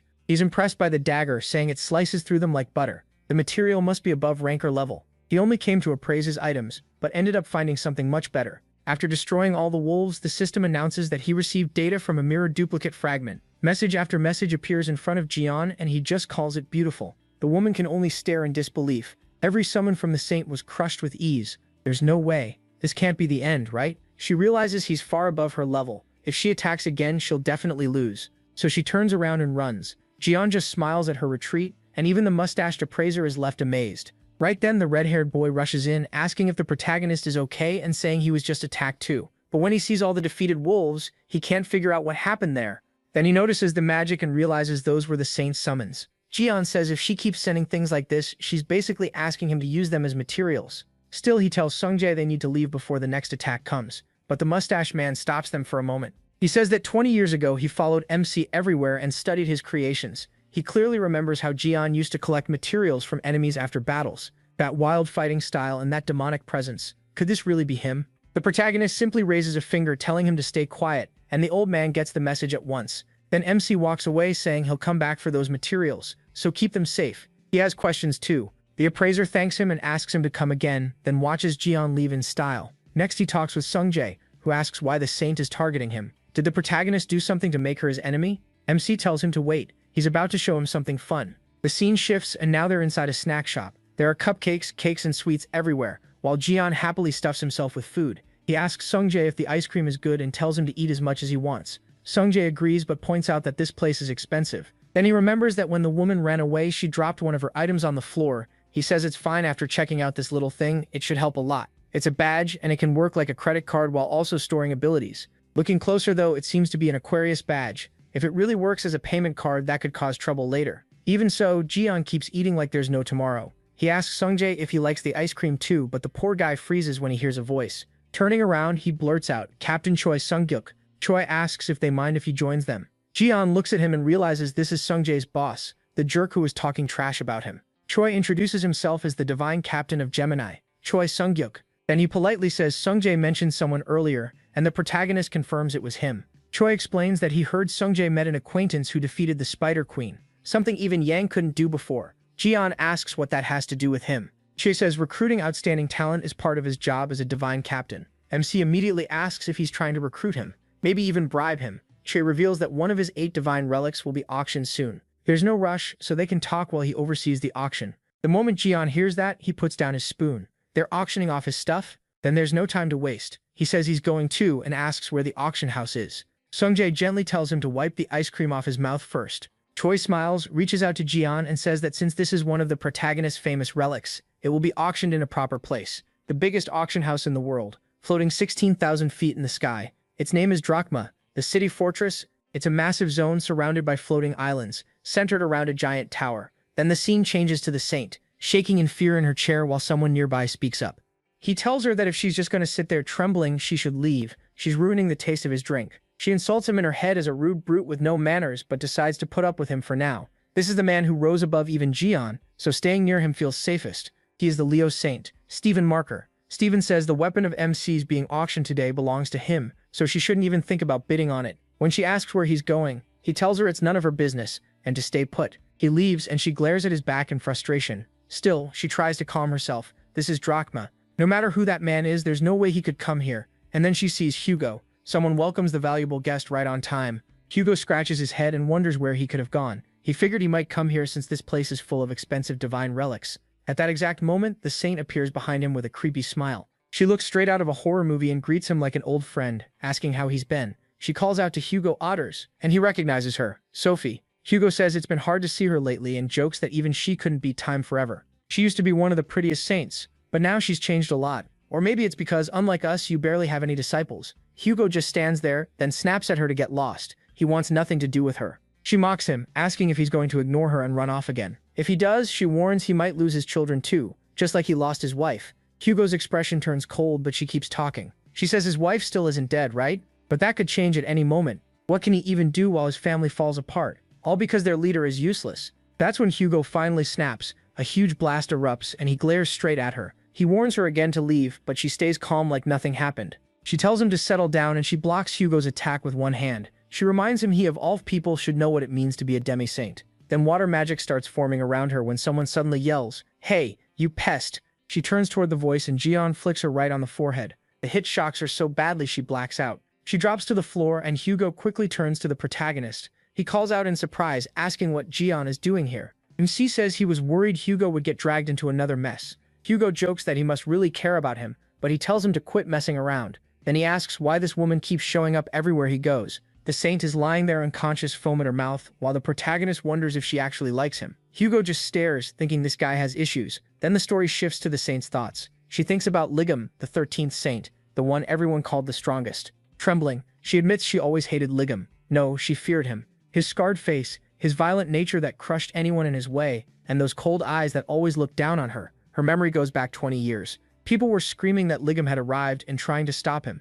They told him this was Aquarius's sanctuary and demanded he leave. But Jian only looked at the woman in front of him and bluntly told her to screw off. She froze in shock and someone in the back asked what that was supposed to mean. It was the young saint, demanding to know how he dared invade this place and telling him to leave. Jian shocks her just to check if her heart is working, then grabs her by the arm. He says everything's gone to hell lately, and people keep calling them useless, so she needs to come with him now. She refuses right away, saying she has no intention of helping anyone. MC gives her a hard look, but she keeps complaining that he smells like sweat, and she still has to put on makeup for an interview. Then she tells him to let go, whining that his gross hand is squeezing too hard. That's where Jian loses patience. He slaps her across the face, and they keep arguing inside. In the end, she says she got dragged there to treat the wounded until she passed out. She calls Jian rude and irrational, and says she truly hates him. When she finally opens her eyes, he is there, calm as ever, telling her she talks too much in her sleep. She's even drooling, which only makes the moment more embarrassing. She stares at him, and after a tense pause, she suddenly screams, asking what he's doing there. She demands he let her go and asks how he dares treat a saint like this. Jian thinks she hasn't changed at all in 20 years, still saying the same stupid stuff. Meanwhile, she tells herself things aren't like they were 20 years ago. She plans to coat her hands in acid and melt the rope tying her up. Sure, a restraint like this is useless on her. If she can just get free and meet up with Steven. Jian flicks her forehead again before she can finish. He tells her to stop it. Her tricks are way too easy to read from her face. She fires back, calling him an idiot. Her acid protection skill activates the instant someone hits her body, and now that acid should start melting him down, beginning with his hand. She imagines Jian screaming as his body dissolves, but he just points a finger at her and says, "That's it? Full recovery." She's stunned. The melted part heals instantly, and she realizes this isn't normal recovery, it's theft. Then Jian says it's time to go over everything between them. He heard she's been telling everyone she was his doctor. He calls that pathetic, and asks if she was the one who sent her dumb servant to the appraisal shop. If so, she's earned 5 flicks. She panics and begs him to wait, but the protagonist just raises his hand. Time's up. Then the forehead flicks start raining down, while Hugo calmly drinks his coffee and thinks Jian beats everyone the same way. Man or woman, to be fair, they all gave him a reason. Still, Hugo feels like something strange is happening. It's almost like MC's divine status is rising with every hit. System messages begin popping up. They say his divine status is charging 40 so far. It also notes that he landed a heavy blow on the Saint of Aquarius and obtained a special item, Saint rank data. After a while, Jian finally stops. The Saint is completely wrecked, and the system speaks again. Her divine status has been unlocked. Current divine status, -50. Required charge. Jian cuts in, confused. Divine status? What is that? He asks for an explanation, and the system says divine status is a god's power source, used to bring out and maintain a deity's strength. It also says he can steal divine status from disciples and even from other gods. If someone's divine status falls to 0, that zodiac loses its power, and if it stays there, that could even lead to death. He figures that means he can gain divine status by beating people up. He wonders why he didn't get any from Yang back then, maybe because this feature wasn't unlocked yet. Then Hugo notices the phone and asks where Jian got it. The protagonist says he borrowed it from someone he knows. Hugo's son. He adds that he has to head to the auction house now so Hugo can handle the rest.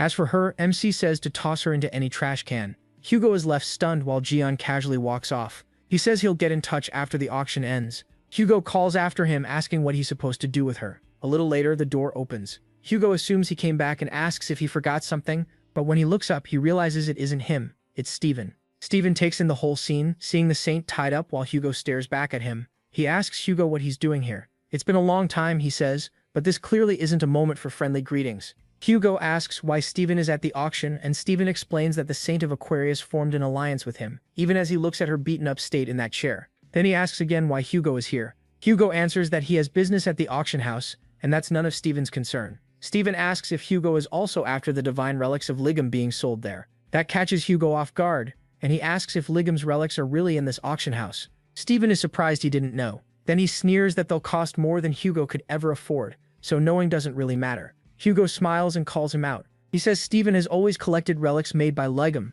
even though he never admitted how strong Ligum was and always felt inferior to him. So is he really hoping that owning those relics will make him as strong as Ligum? Steven is shaken for a second, but then both men start gathering power. Steven moves in first, grabs Hugo by the arm and warns him, "Don't get cocky." He says Hugo is nothing but a fool, and he doesn't want to hear Ligum's name from him. As he twists Hugo's arm, Steven claims he's stronger than Ligum now. But then someone rushes in, shouting for the Divine Captain. There's a problem. The Gemini bastards are buying up all of Ligum's items. Steven immediately lets go, saying he has no more time to waste here. He tells Hugo to do whatever he wants with Aquarius. Since Hugo didn't come for her, he should just leave. The auction is Steven's top priority, so he heads out. Before going, he gives Sagittarius one last warning. Control that attitude and bow your head if you want to stay alive. Hugo sarcastically thanks him so much, he could cry. After they leave, Hugo looks at his hand and curses. It's in terrible shape, and now he's not sure what to do. The scene shifts to Drachma's auction house. Inside the Gemini VIP room, the auctioneer announces that Gemini has won the divine relics again.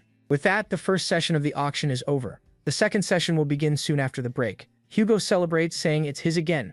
Someone congratulates him and says he can buy as much as he wants. Hugo thanks them for inviting him into the VIP room and even letting him buy whatever he wants. Take whatever you want. That's only natural. We want someone talented like you. Divine Captain, are you sure this is okay? The total for these divine relics already went over billions of won. It's fine. More importantly, Cheon Sungjai, sorry, but can you cover the alcohol bill? I didn't bring a company card. He'd already borrowed a ton of money, but since he was my superior, I couldn't really complain. Then the guy suddenly pulled out a black card and said not to worry. He'd already paid everything. Wait, isn't that my unlimited card? When did he take it? You looked pretty drunk, so I paid ahead of time. You really shouldn't make your subordinates pay, even by accident. Yeah, you're right. You're absolutely right. I was just about to hand him my personal card, so thanks for helping me pay with it. This kid looked young, but he was clearly trying to get inside my head. Still, this was the super rookie who beat the Spider Queen. If I use him well, no price will matter. Anyway, we've had enough drinks. let's talk about the real reason we're here. I've been thinking a lot about you. I'm sure you've got huge potential. You could become S rank or even more,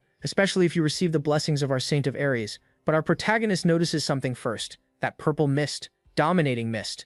Normal people wouldn't even notice it. It doesn't force anyone to obey, but just breathing it in makes people trust him more. You might even become one of the 10 saints. And that's not all. You'd gain wealth, honor, and the great authority of the mighty mage Saint of Ares. All of that free. Now take my hand and become one of great Ares' disciples. That made our protagonist crack up. He started smiling and everyone around him got confused. Wow, today's been really funny. So let me get this straight. You want me to become some minor god's employee? Huh? He was so polite a second ago. Why is he suddenly mad? I need to change the subject first. I think you've got one thing wrong. Just then someone from outside spoke up. Excuse me, I brought the auction items that were purchased. Perfect timing, please come in. The woman stepped in with the items. Excuse me and congratulations. Here is your auction item, along with the certificate proving it's one of Ligam's divine relics. A certificate of authority. These people really know how to fool idiots. But the man with glasses saw it and froze. Did you really buy one of Ligam's relics? You said I could buy anything. I wasn't looking for this on purpose, but it seemed useful. Steven is obsessed with Ligam's divine relics. So we really shouldn't have provoked him by buying one.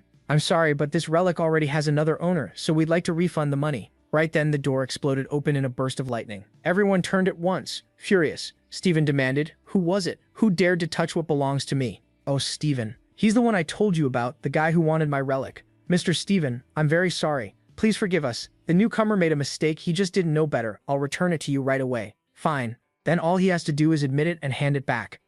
Thank you very much. You can take your time with the payment." "What? You don't actually think you can walk away after touching what's mine, do you?" "Captain Shui." Steven grabbed the glasses guy by the head. "Crap. He's trying to save billions by calling it a simple mistake. Stop talking nonsense. I bought it, so why would it be yours? If you want it that badly, I'll sell it to you for 20 billion. Steven went quiet for a second, then burst out laughing. Haha, so Gemini isn't full of cowards after all. There's at least one gutsy bastard here. Oh no, this lunatic wants to die. Doesn't he know who Steven is? I like you. A man should at least have courage. He tossed the poor guy with glasses to the floor, then walked right up to our protagonist. If meeting like this is fate, then why don't we introduce ourselves? Whenever I meet someone I like, I make sure to do it properly. And with plenty of sparks. What the hell are you talking about? Steven, you bastard, looks like your skills improved a little. As expected from Leo, the one built for combat, your fighting spirit can't even be compared to Aries or Aquarius. Once you show your claws, you're never satisfied until you rip someone apart, right? What a rotten temper. Steven lunged with his hand raised at our protagonist, and lightning burst out everywhere. The others stared in shock, calling out to the protagonist, certain he'd won. Steven sneered, that was fun, you can spend the rest of your life comfortably in a wheelchair. But then he paused. Hey, what are you doing? Trying to brush dirt off my shoulder? What was that? That attack definitely hit him head on. You redirected my attack with teleportation? You really can't tell, huh? You're still all muscle and no brain. Stone wall breaker, did you really think the skill I created would work on me? You begged me to teach it to you, saying you wanted to save people with it, but looks like you only used it to show off your power. What? You? Who are you? At that exact moment, the woman returned and thanked everyone for waiting, saying the main highlights of the auction would begin soon. Oh, is it already time? What now? Another relic of mine? I've got questions for you, but this auction matters more, so take good care of that pendant. I'll come back after it ends. After he left, Cheon Sungjae turned to the man with glasses and asked how he thought that attack had been deflected. Redirecting an attack from a saint-ranked fighter, that was almost impossible even for him. Who the hell is this guy? Meanwhile, Steven thought, it's finally within my reach. His mind went back to the incident when an unknown calamity appeared on an island in Germany around 20 years ago. The island had been completely wrecked, and a helicopter circled above it while reporters watched. Hello, we're currently above the island where the calamity appeared. Even though 4 days have passed since the 13th Awakened One Ligam entered the area, we still can't confirm what's happening inside because he hasn't come out. Several saints tried to enter, but none succeeded, because a massive curtain of poison surrounds the island. We'll return with more updates as soon as anything changes. Back then, while Steven was still young, someone beside him said, this is as close as we can get, Saint. Steven could only wonder how Ligam got in there, and how he was fighting inside a place no one else could even enter. Why do I feel this way? Because of some bastard who nearly died without even having a god's blessing. What's the difference between me and him? Power? Followers? Skills? What am I missing? Saint Ligam is finally coming out of the entrance. What? Everyone looked on in shock. It's Ligam. Ligam came back alive. Ligam cleared the Delta calamity, and our protagonist just calmly said, man, it's hot as hell, while everyone else celebrated the hero's return. Saint, it looks like Ligam stole all the glory again. That's fine, I understand now. Saint, where are you going? Prepare to withdraw. You're not taking your weapon? I don't need it. You can keep it. I found something even better. this is what I was missing. Compared to Legum, this is a divine weapon. Then the story returns to the auction, where the announcer says, now we present one of Legum's 8 great relics. We will reveal the strongest relic ever used in Berlin Wolf, and everyone stared in shock. Just as I thought. That's it, I finally get to see it again. Legum's relic, one more time. The thing that will make me stronger. It was the strongest bone club, also known as the Great Bone. My god, I can't believe I'm seeing this. I'd only read about it in history books. This is the greatest divine artifact, both in historical value and practical use. So who will become the owner of the Great Bone? The room exploded as everyone shouted and tried to buy it. Our protagonist thought, yeah, I really did use that before. But hey, Cheon Sungjae, that thing is Cheon Sungjae was too shocked to listen. Not now, I'm busy. Later. Captain of the Sanctuary, do something. I'll contact headquarters, we can't let this get taken away like this. Our protagonist got annoyed that they were ignoring him. Now we'll begin the bidding for this item. The starting price is $1 million, $5 million, $10 million, $30 million, $50 million. Then a flood of system messages popped up in front of the protagonist. His fame kept rising. Huh? What's going on? System, calm down. My god, why are people throwing around so much money for that thing? And besides, isn't it obvious it's a legendary weapon made by Legum himself? Legum got even more irritated as the explanation continued. You might not know this, but there's a reason people act like this. Accessories, charms, tools, magic weapons, every divine relic he made is considered the best of the best. Anyone interested in divine relics will do anything to get their hands on one, especially the Saint of Leo, Stephen Marker Markin. He's a serious case. He's been collecting Legum's relics all over the world. He's overwhelmingly powerful for a saint, so people are afraid to challenge him when it comes to Legum's relics. It's a shame the relics ended up filling only part of his collection. I need to calm down, all the profit is going into the government-managed bank account anyway. Then our protagonist paused. Wait, the profit goes to my bank account? So no matter who buys it, that's great. Fine, whoever wants it can go ahead and buy it. And the bidding kept going. Stephen Marker suddenly shouts, 1 billion. I'll pay 1 billion, he says, and the whole place freezes. He starts walking forward and snaps. Didn't you hear me? I'm buying this relic for $1 billion. If that's not enough, I can make it 10 billion. The announcer stares for a second, then repeats 1 billion, an overwhelming bid of 1 billion. Everyone else is basically done right there. No one can match that kind of money. Even Sungjae and the man with glasses look crushed. Do something, but there's nothing they can do. Meanwhile, Jian just watches the whole thing like it's a show. Then the announcer calls out, sold. The Great Bone has been sold for an unbelievable $1 billion. After that, the scene cuts to some cleaners talking nearby. One of them says, did you hear? They said it sold for $1 billion. Yeah, that's not the kind of money anyone can just throw around. People like us can't even dream of numbers like that. Honestly, I just hope someone shows up and wrecks that guy. But then something catches their attention, and when they look up, a massive ice dragon is right in front of them. The man instantly takes it back. Back at the auction, Stephen is celebrating with his prize in hand. But honestly, to Jian, that legendary relic still just looks like a normal bone. Stephen can barely contain himself. I got it. I really got it. The people around him cheer and congratulate him, calling him the greatest. Then a huge explosion erupts right in front of him. As Stephen wonders what's going on, that giant ice dragon appears. Panic breaks out at once. People start screaming that a calamity has appeared, and the creature says only one thing. I found Legum's relic. Its eyes lock onto Stephen, and it lets out a deafening roar. Then it charges straight at him at full speed. Stephen just grins and starts calling up his lightning power. He swings hard and sends the dragon flying. The impact wrecks everything in its path. Laughing, Stephen says this is the first time he's ever felt thankful for a calamity, because thanks to it, he gets to test this divine artifact right away. He stands there full of confidence, throwing around lightning while gripping the bone. Still, something feels off about it. Then the damage from that attack becomes clear. Someone realizes this is bad. The teleport zone's magic tower is collapsing because Stephen blasted the dragon into it. Everyone is horrified. If all that debris hits the ground, the floating island could fall. Someone quickly orders the disciples to combine their strength and block it. Others jump in too, saying they'll help. So everyone starts gathering their power, pouring out mana until it forms into a huge sphere they launch upward. They fire it into the sky with a shout, and the blast slams into the tower, stopping it from crashing onto the crowd. But people immediately realize it still won't be enough. The structure is too huge to destroy in time. Panic spreads again as people yell for everyone to run. Then someone calls out, Apollo's Fury. A giant whirl of flame sweeps over the area and stops the debris from falling on the people below. In an instant, the wreckage turns to ash. Everyone recognizes that skill. It's Hugo the Sagittarius, Saint. Hugo appears with his bow in hand. Annoyed, he mutters that idiot lion really needs to learn how to control his strength, because that was dangerous.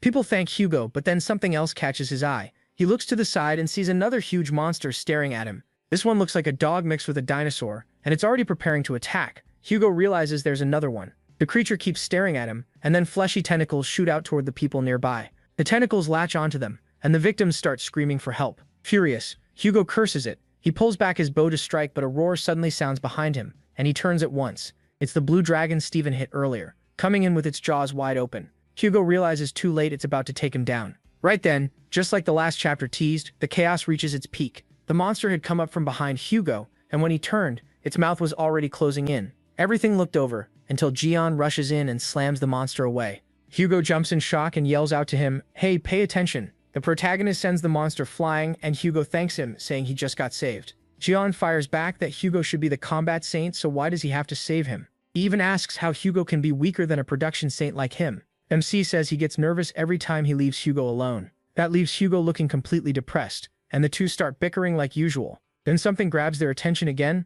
It's Steven, running over while shouting and holding up the bone. He yells, "Don't interfere, I'm testing my new weapon." The monster roars back at him, and Jian realizes he almost forgot that thing was still here. Then from above, Steven starts building up lightning again, shouting that no one should ruin the stage prepared for him in the Great Bone. But Jian notices something strange while the monster keeps growling at him. Steven then unleashes his sovereign skill, Battlefield of the Victors. A massive shield of lightning forms around the area. Smirking, he tells them to watch closely. Inside this unbreakable thunderstorm, he says that before he was unprepared and had to fight back using only magic. But now they'll see the true power of the Great Bone. The crowd starts praising Steven, calling him the strongest saint and saying not even Ligum could stand against him. All fired up, Steven drags that giant bone forward. Jian still isn't buying it. Steven declares that the monster should prepare for his fury, then brings the bone down on its head. The monster doesn't move. Steven just stares at it. Everyone else is confused too. Steven slowly steps back, still watching the monster as it stares right back. He scratches his head, and the monster somehow looks just as confused.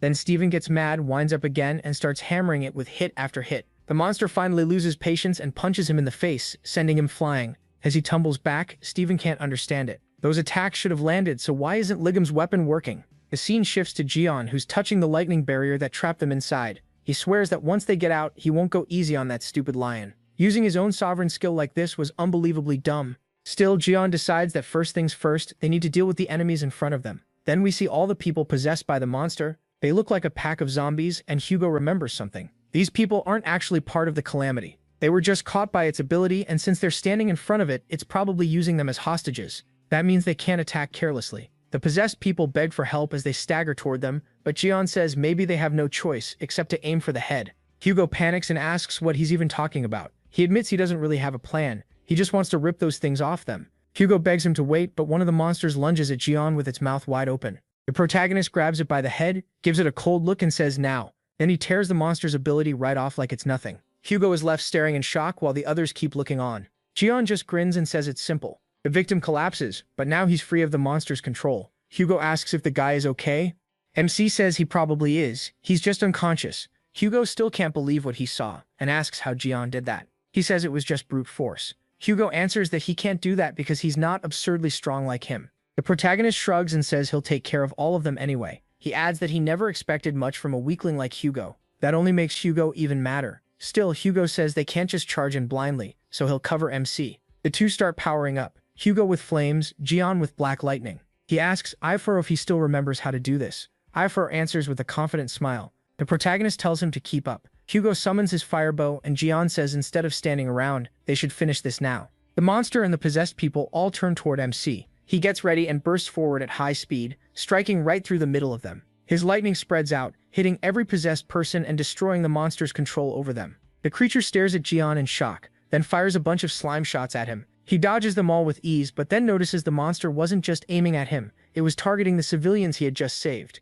As they start waking up, the monster tries to possess them again. From the back, Hugo gathers his power and fires a rain of flaming arrows that destroys the attack before it can reach them. The civilians flinch and shield themselves. With a serious look, Hugo says that as long as he's here, the monster won't touch those people. Jian praises him, then calls out to the ugly thing, telling it to stop wasting time and come at him. The monster locks onto the protagonist as he pulls back for a huge punch and blasts the creature away, flying into the sky, and the creature lets out a rough scream. But Jian's hit tears the monster apart in one shot. Then he just stands there like it was nothing. Just what you'd expect from MC, he ended it instantly. With that thing gone, the people it controlled should wake up soon. They're all lying on the ground, slowly recovering. Then something catches Jian's attention, and he pauses. He tries to figure out what's going on, when one system window after another starts popping up, listing all the skills he just got. One of them is Fighter's Instinct, level 1. The system asks if he wants to use it, and Jian thinks, Fighter's Instinct? So this skill needs a certain amount of divine power to work. Guess this is the perfect time to test it. He accepts. The scene shifts to Steven, still holding his bone. He curses under his breath, wondering how things got this bad. Why isn't the great bone working? Is he really unable to use its true power, or is he actually weaker than that monster? As he stares at the giant creature, people panic, saying Steven is getting cornered. Then they notice something else.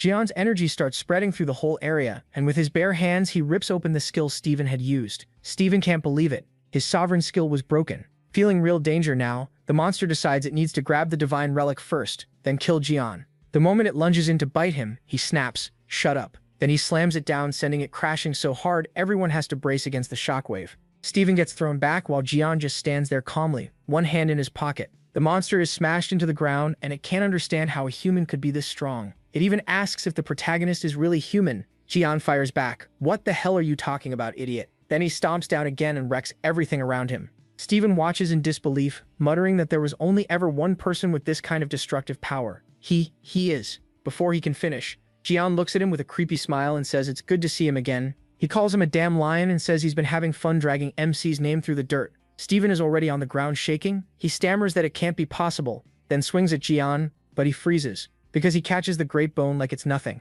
Trembling all over, Steven listens as the protagonist says he must have had a lot of fun playing with this. Then Jian crushes the bone in his bare hands and says sorry to ruin his hopes, but it's just an ordinary bone. He tosses the pieces right at Steven's face, and the guy realizes all that effort was for nothing. So MC says it's only fair that he gets his turn. Steven begs him to wait, but there's no time. Jian punches him straight into the ground, blasting through the entire place and out the other side. Cursing him, Steven drops into open space. Far away, the saint lies there, still unconscious, slowly waking up. Confused, she wonders where she is and why her head hurts. Back with Jian, Hugo can only stare at the huge hole he made. The protagonist casually says goodbye to that damn lion, if he's still alive, of course. Hugo asks why he threw him from that high up. Jian shrugs. With a body that tough, he'll probably survive somehow. Maybe. Hugo asks if the captured people are okay, and MC points out that they clearly are. Everyone is celebrating because they survived the calamity. Then he snaps his fingers and calls over Piggy, the former Pichu, who's now one of his pets. He tells Piggy to go collect anything valuable. Hugo sighs. Jian is still as greedy as ever.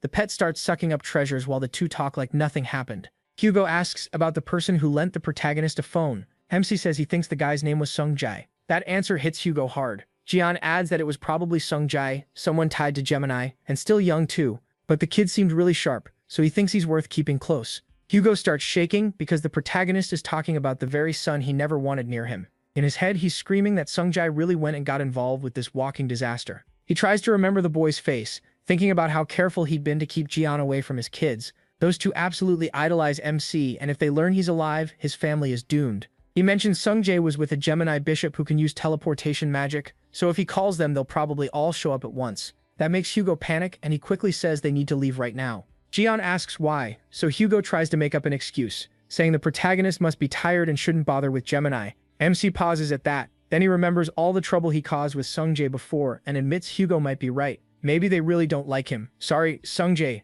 Hugo keeps trying to brush it off and steer Jian away from Gemini, but right then someone calls out, "Dad." Hugo turns at once.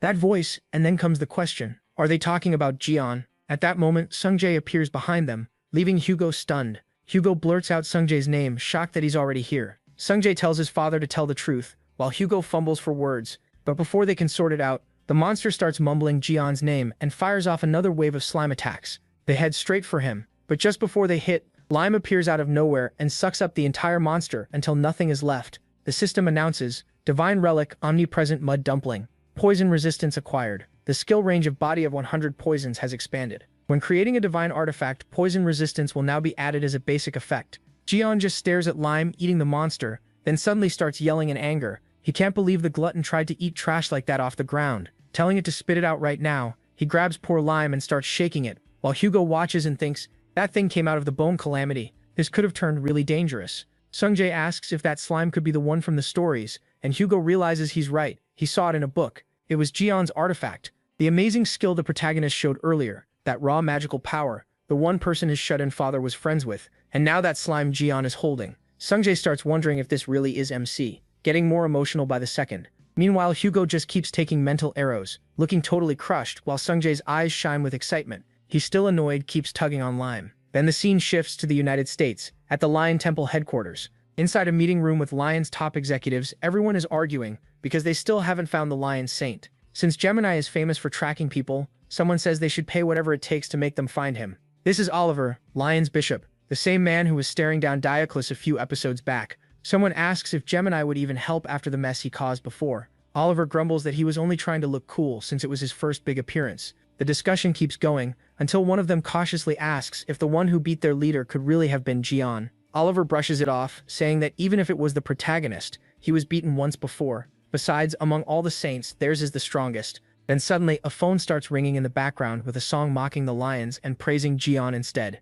The whole room goes silent and stares. She awkwardly apologizes, saying she forgot to put her phone on silent. The one speaking is Yoram, Lion's vice-castellan, and one of its cardinals. A man snaps at her in disbelief, asking what she thinks she's doing when they're in a meeting to find their saint. Yoram casually asks why they should even look for that bastard. Everyone is stunned, and she quickly says, fine, why should they look for him anyway? The guy's tough, he'll survive somehow. Now everyone is wondering if that really was a slip, while another executive complains angrily. But Yoram checks her phone and reads the message. Nona, we've got a new uncle now, he's super cool, so come home fast. The legends were true. For context, Nona is basically like calling an older sister sis. The angry executive keeps shouting, asking if she's even listening. But Yoram is stuck on one thing. An uncle? What does that mean? So she announces she's leaving and tells them to decide the rest on their own. Then she turns around and walks out, leaving everyone staring. The man with glasses is left fuming, yelling after her. Then the story moves to the Aquarius dorm, where Sophie and Marty live. A crowd keeps begging, asking the saint to say something. They want answers about the drachma incident, Ligam's part in it, and who was taken there. They also demand the truth about what happened 20 years ago. But her guards step in and shut it down. They say the saint needs rest today. Any answers will come later, through an official channel, so everyone needs to leave. Upstairs, Sophie watches all this with suspicion. With a face mask on, she fumes over Ligam. She can't believe he stirred up this much chaos. Her mind goes back to the disaster in Drachma. People were panicking and yelling for space. Rumors spread that the saint had been kidnapped and then released by bold criminals. Wrapped up and looking miserable, she stayed silent. Then the necklace Ligam put on her starts glowing green. Everyone panics thinking it's an attack, but then they realize it's some kind of message. A hologram appears. Who killed me, Ligam? Tell everyone the truth about 20 years ago. Sophie panics, not knowing what to do. If she tells the truth, the other saints will come after her. If she stays quiet, Li Jian definitely won't let it go either. She's furious that he did this to her while she was passed out.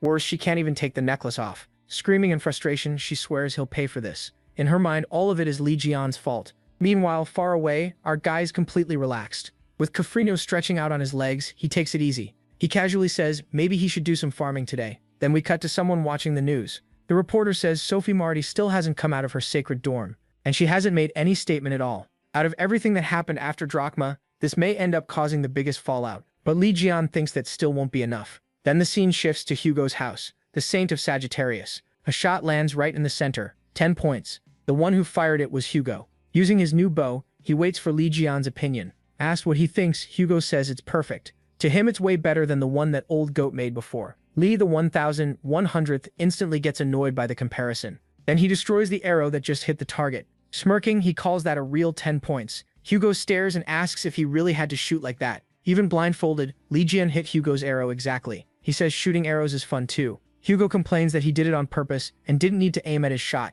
He laughs and admits he only did it to mess with Tyson. Just then, someone walks up beside him. It's Sung Jae, warmly offering Li Jian water and a towel, asking him to help himself. The protagonist thanks him. The two sit there peacefully, while Sung Jae looks after him. Behind them, Hugo burns with jealousy. So he asks Sung Jae if he brought water for his dad too. Sung Jae tells him it's in the fridge and he can get it himself. Li Jian can only grin at that. While Hugo sulks, MC starts thinking. After what happened in Drachma, his stats went up, so maybe it's time to invest them. The system announces that Ophiuchus' sacred domain, the Serpent Palace, has been created.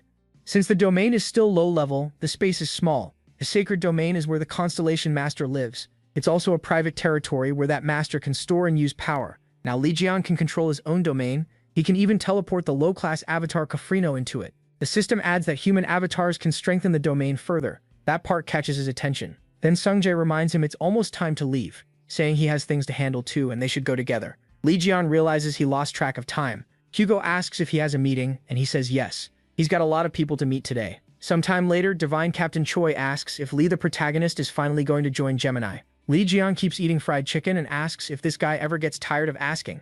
Even the worker nearby is shocked by how much he's eating. Choi says he may be busy, but recruiting talented people is always worth the time. He also says Lee the 1,100th shouldn't act innocent. After all, he used Gemini's money to buy all those auction items in drachma that were worth millions. Lee Jian just plays dumb right to his face. He calmly wipes his mouth like nothing happened. Inside, Choi realizes that was exactly his plan, and curses him for it. At first, he thought Lee the protagonist was just annoying, but now he's starting to like this. Lee Jian, meanwhile, remembers the saints he's already gotten revenge on. Next on his list is that purple witch. Then he agrees to join Gemini.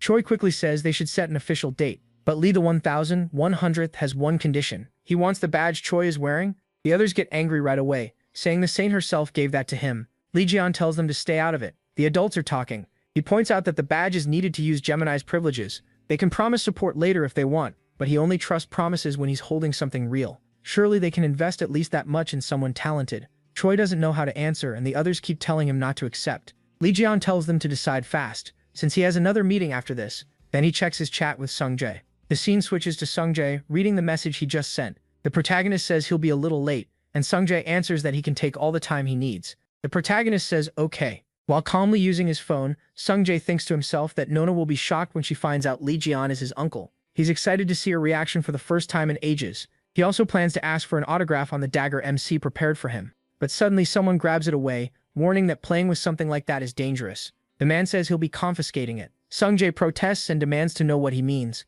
The one bothering him is the A-rank Gemini Templar, Yeon-woo. Sungjae tells him to give it back.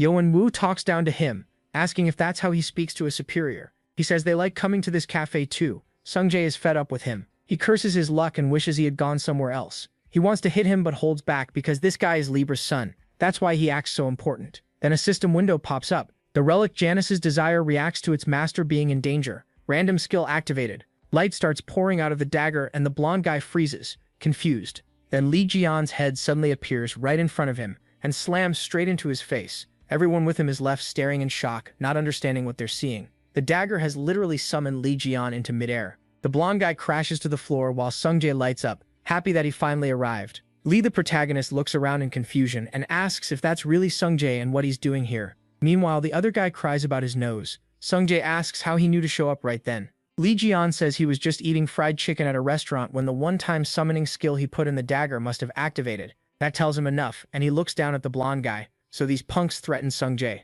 He asks how they dared mess with his nephew. The others are shaken, wondering if Sungjae ever mentioned having some gangster uncle. None of them remember that, but they all agree this guy is terrifying. Lee Jian steps in, ready to show them what happens when someone touches one of his own. They all panic, and then the story jumps back to the restaurant. Before Lee the 1,100th got summoned, there Choi had already accepted his deal. Even while thinking this was a bad idea, he decided Lee Jian was worth spending millions on if it meant recruiting him. He also planned to take the badge back later by sneaking a special clause into the contract. Handing it over, he tells him not to use it carelessly, and he says he'll try. Choi then asks for the contract, but just as he's about to hand it over, Lee Jian vanishes right in front of him. Choi can only stare in disbelief. Then the waitress arrives with the bill, $790. They're stunned that he spent all that just on chicken. The scene returns to the cafe, where the guys are already beaten and sprawled across the floor. The blonde one tries to act tough, bragging that he's from Gemini and filthy rich. Lee Jian doesn't care at all and keeps slapping him around again and again until the guy starts begging him to stop. Lee the protagonist tells him to get up. He's only warming up.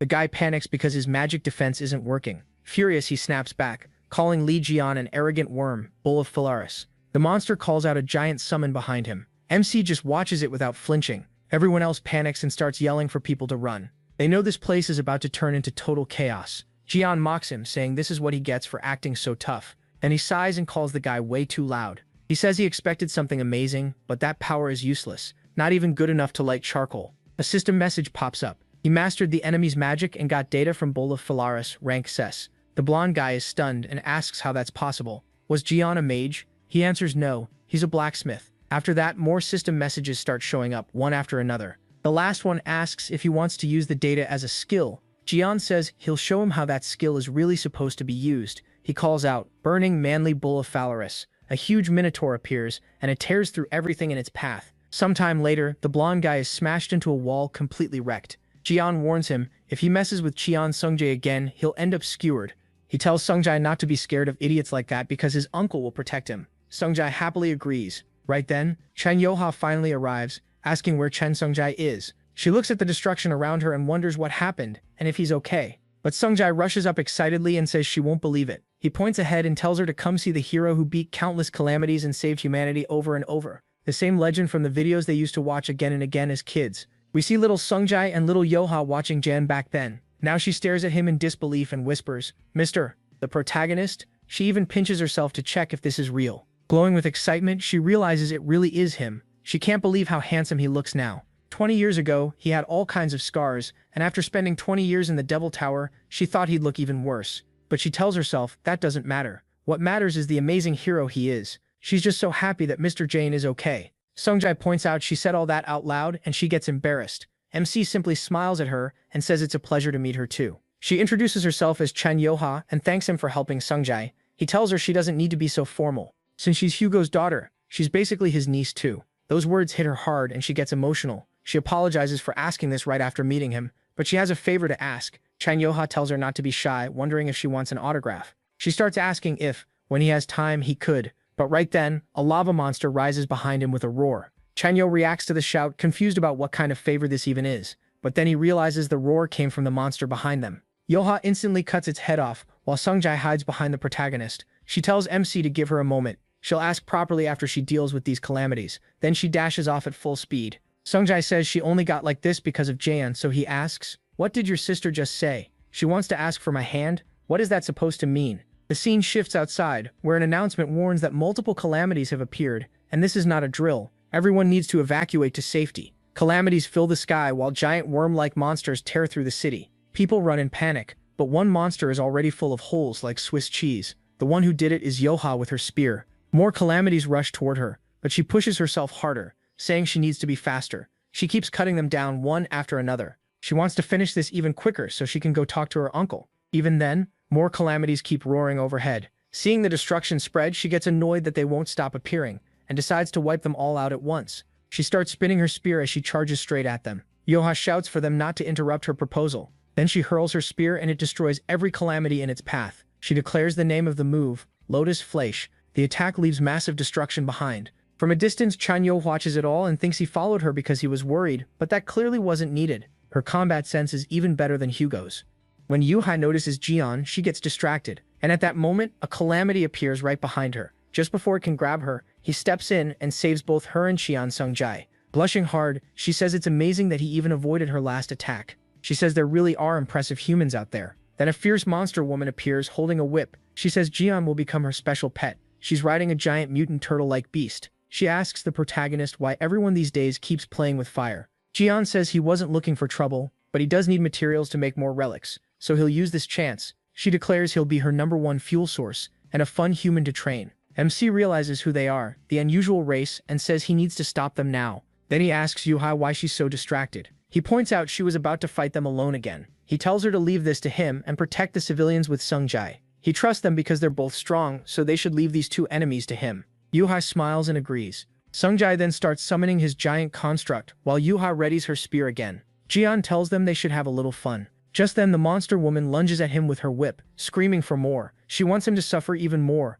Jian keeps one hand in his pocket as he dodges every strike. She finally catches him with the whip, but he stays completely calm while she celebrates, saying it'll be even more fun to train him now. She flings him into the air, then smashes him through several buildings before finally slamming him into the ground. But he just tears her whip apart and tells her she talks too much for someone this weak. He asks if that's all she's got. The monster woman grins and says of course not. And then her turtle breathes a blast of fire at Jian.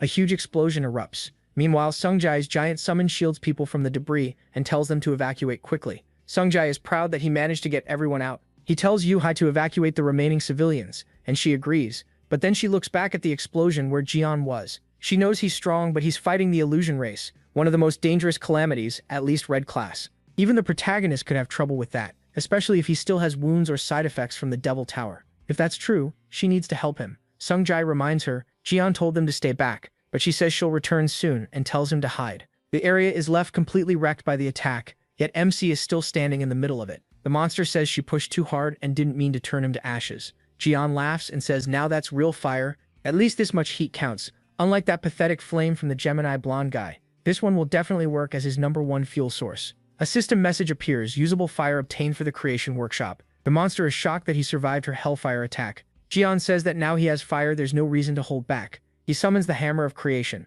The system confirms usable fire has been detected in the creation workshop. Workshop level 1 activates repairs, upgrades, and attribute enhancement with initial luck being applied. Then it tells him to choose a target for enhancement.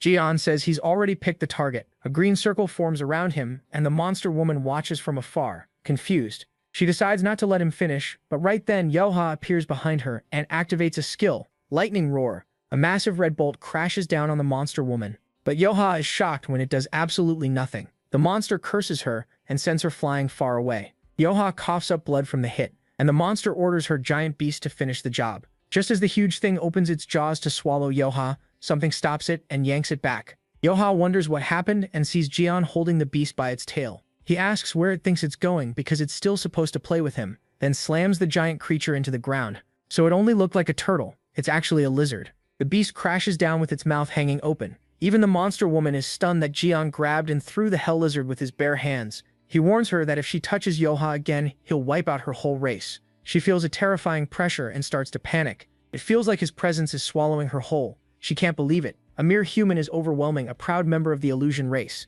Then she decides she's done playing. She starts transforming, and while Yoha shields herself from the huge power, Jian stays calm. The monster admits she hates using this form since she can't train him like this. But now she has no choice except to treat him as a real enemy. She's a Red Danger class calamity from the illusion race, Infernal Wings. She vows to burn Jian and the whole area to ashes. Then she activates a calamity skill, Infernal Prison, and she rushes straight at the protagonist at top speed. She charges in, tearing through everything around her, but right before the hit lands, Jian catches her attack with one hand. Yoha panics and starts shouting for MC, and then a huge blast erupts there. The shockwave wrecks the nearby buildings, and the monster freezes in disbelief, as he calmly says, "Wow, that worked even better than I thought." Then the system announces, plastic gloves upgraded with Hellwing Fire can touch C-rank flames, fire resistance granted. Random luck bonus +1 resistance when eating spicy food. Low durability, one-time use. What the hell is this? He stopped my infernal prison with nothing but plastic gloves? Right after that, Jian's regeneration kicks in, and the damage from the attack starts healing fast.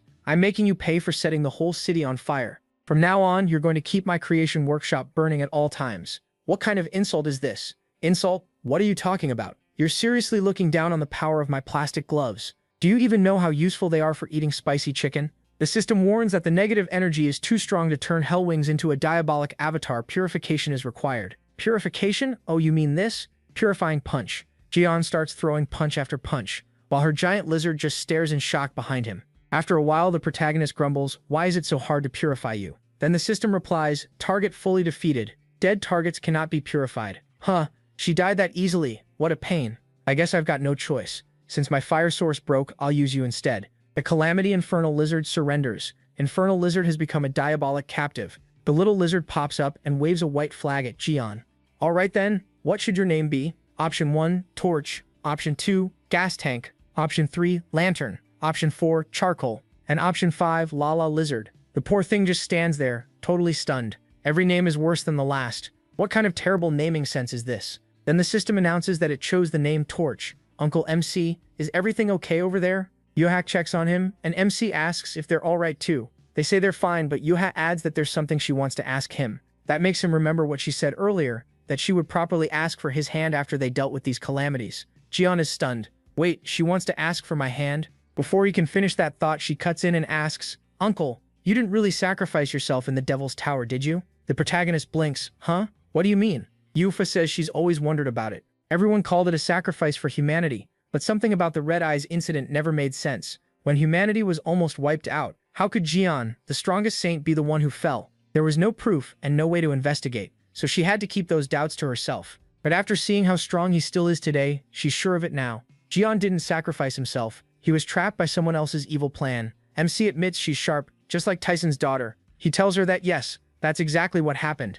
20 years ago, he was betrayed inside the Devil's Tower and stabbed in the back by one of the 12 saints who went with him to defeat Red Eyes. What? That can't be. Yuhi can't understand it. Weren't the saints supposed to save the world with you, Uncle Jian? You were humanity's hope, so why would they do that? He says the reason was probably that he was simply better than all of them. After he defeated Red Eyes by himself, they likely tried to kill him for that very reason. With the leader of the calamities gone, they could rule the world however they wanted. And the biggest thing standing in the way of their ambition was Jian himself. He says he can't be completely sure, but that's the only explanation that fits. Yusha was horrified. That means Jian was trapped in the tower all alone, while the other saints stole the honor and glory that should have been his for saving humanity. The protagonist thanks them, then tells them not to cry. He promises he'll make those people pay back 1,000,000 times over for everything they did. The others are left speechless, until Jian suddenly says, "All right, let's see." He checks the news on his phone and finds a headline. St. Sophie, Marty makes sudden visit to Korea. Press conference today at 7 p.m. That's the last thing on my schedule today.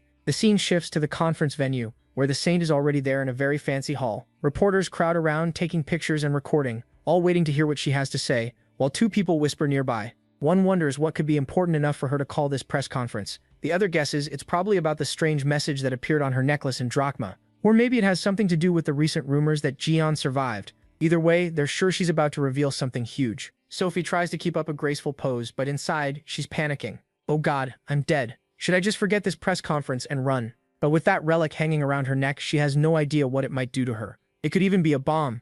If she wants to live, she has to do what Jian said. She imagines MC controlling her like a puppet, and realizes one thing for sure. Unlike the other saints, he was not bluffing when he said he'd get rid of her. That thought leaves her trembling. Then she finally says the reason she called everyone here today is to reveal the truth about something that happened 20 years ago. She asks if everyone remembers the incident at the Devil's Tower back then. People immediately react. The Devil's Tower? You mean the Red Eyes raid? They completed that raid, didn't they? That's why the 12 saints are still called heroes today. Sophie takes a breath and says the truth is, the real hero who defeated Red Eyes that day was Jian. At first, the crowd just repeats his name in confusion. Some even think it's old news, but then it sinks in, and the whole room explodes in shock. Reporters start yelling, "Saint, what do you mean? Is that true? Are you saying Jian alone killed Red Eyes, not Stephen Marker? Tell us what really happened." The room turns into chaos. Does that mean the protagonist is alive, and the saints lied this whole time? Sophie hesitates, not knowing how to answer. Just as she's about to confirm it, someone cuts her off, saying that's obviously impossible.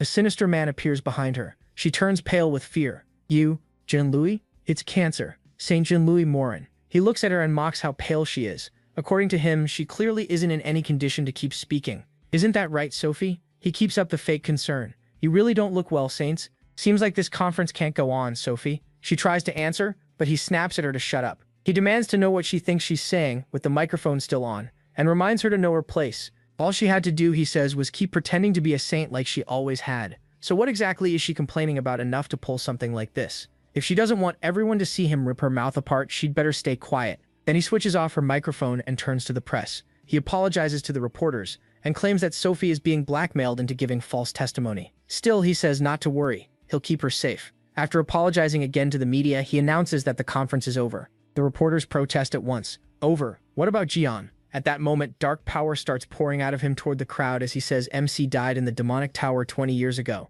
What else do you need to know? He argues that if Jian had really come back, he would have shown himself by now. So why hasn't he appeared? But the reporters push back. If Sophie is being blackmailed, why is the blackmailer using his name? If the conference ends like this, suspicion toward the saints will only grow. So they demand that he explain himself. That only makes him angrier. "Damn insects. Learn your place." He starts gathering power in his hand when a voice from behind suddenly says, "Look at that face of yours. Are you really trying to wipe out all the reporters?" The second he hears that, Jian's foot comes flying straight at his face. As a reminder, the last chapter ended with that creepy guy showing up to meet the saint. And just when he tries to get rid of all the reporters, our guy comes in with a flying kick that lands clean, sending him flying across the room while everyone watches in shock. Sophie stares and cries out, "Oh my God, he's here." The man can barely process it. What the hell was that? Jian smirks. "It's been a while, hasn't it, you rotten crab? Your face is still as wrinkled as ever. Here's a little gift for you." Then he slams something right into him. The man stares. That's a tail?" The scene briefly cuts to Torch, Jian's new little mascot, now missing part of his tail. Then it jumps back to the protagonist, holding the poor lizard's tail as he says, "Hey, rotten crab, who do you think you are, shutting down this conference?" People in the crowd start whispering, "Wait, isn't that the infernal lizard's tail?" But then the man appears behind MC and says the same thing himself. "Isn't that the infernal lizard's tail? I heard someone defeated it right after it appeared, so that was you." Jian clicks his tongue. "You've got to be kidding. Just a clone?" He's surprised he figured out his division skill at a glance. Then he asks, "Who the hell are you?" He answers like it's obvious. "Me? Who do you think I am? My name is him." The whole room goes silent in shock when he says it. Everyone stares at him, and then one person suddenly laughs. That breaks the tension, and soon the whole crowd is laughing. He says he's Jian. What a joke. Another reporter mocks him, saying he's way too handsome to be the protagonist. So now they're all making fun of our guy. "Looks like you've got some skill, but you're also completely delusional. If you wanted to show off, you should have picked a better target." But Jian doesn't even let him finish.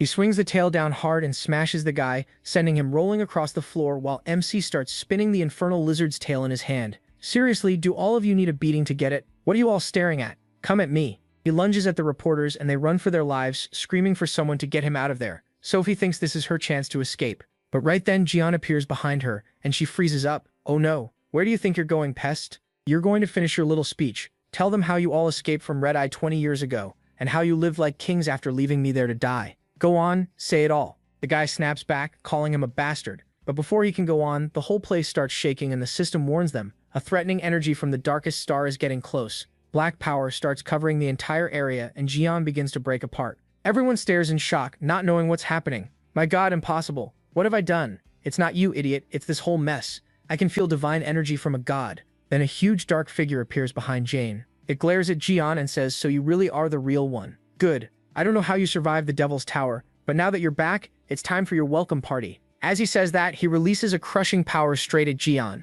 Then the scene cuts to Hugo's house. He's making food and sighing in relief. Glad Sungjai-hee and Yuha are finally gone so he can eat in peace. He turns on the TV hoping to find something good to watch. But then the reporter says she's live at Sophie Marquise's press conference, where everything has fallen into chaos. A man claiming to be Ligum has barged in, and he's now in a fierce fight with the Sagittarius Saint. She even says he looks way too excited about it, while Jian keeps throwing hands. Hugo goes pale and blurts out, of course, what the hell is that idiot doing now? Then we jump back to the fight. The Cancer Saint gathers black energy in his hands and fires off a huge attack, sending the crowd into a panic as they run. Jian dodges with ease and says, your attacks are weak. That's never going to work. Got you. The Saint spreads his attack wide, trying to trap the protagonist, but just before it lands, he's shocked to see Jian block the whole thing with his dagger. Not only that, he's upside down, holding himself with one hand. The crowd is so stunned they start clapping for MC. The guy keeps firing more dark attacks, but Jian slips past every one of them and lands right in front of him. Alright, my turn. He rushes in at top speed while the other guy gathers power again and mocks him. What, did you spend 20 years practicing flips? Then he launches another dark blast at him, but he dodges again and laughs. That's all you've got? Then he slices the Cancer Saint in two. But something catches Jian off guard again, because the guy turns to ash one more time. Damn it, so you spent all these years training this trick. What, are you trying to be Naruto now? The Saint smirks and says he'll take that as a compliment, while Sophie braces herself. Then he creates a dark tornado, draining the life force of everyone there. Jian curses him, asking how he plans to cover up a disaster like this. The Saint says he'll deal with the consequences when they come. For now, he's decided to kill Jian by using the whole crowd against him. I see. So you were the one who stabbed me in the Devil's Tower. The other man laughs and asks if the protagonist is really that obsessed with finding the culprit. He says it's funny that the hero who saved the world is hung up on such petty grudges. People might think he's just a thug instead of a saint. Jian fires back that all he does is talk trash, especially for a scared little coward hiding behind clones. The man laughs and says they're not just clones, he made them with the life force of the reporters here. If Jian destroys even one of them, that life force will vanish and there's no promise the reporters will survive. MC says those filthy tricks suit him perfectly. The Saint asks if those are his last words, and then says he'll see him on the other side. He sends all his clones rushing at Jian, but in the same instant, they panic.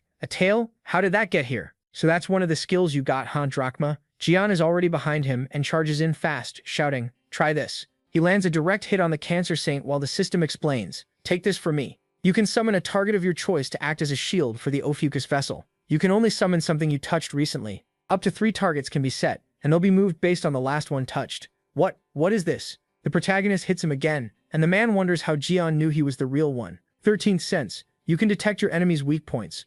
MC reminds him once more that his tricks are cheap and dirty. I'd be an idiot not to notice, bullseye. At that moment, Jian rips a crystal out of the Cancer Saint's body, and the man gasps, not even the Gemini constellation could find my core, so how did you? Then Ophiuchus's avatar appears, swallowing the crystal. A flood of system messages follows, saying it's a fragment of Cancer's core, containing 33% of a saint's soul, and another 20%, a huge crack has opened in Cancer's power. The god of Cancer is deeply shaken, and Jian can now absorb the constellation's energy. The black star power around them disappears. Sophie has no idea what just happened, but all that dark power is suddenly gone. The reporters are left asking what happened and who won the fight, while the Cancer Saint, as his real body falls apart, asks what the hell happened to Jian in that tower. He says he can feel the power of a god coming from him. He tells him that even after getting beaten down, he still won't stop talking. He says he'll make very good use of the core he ripped out of him. But the Saint warns that, for now, he still has a few more tricks left and can still cause Jian some trouble. Then he completely disappears, and the protagonist wonders what he meant by tricks left.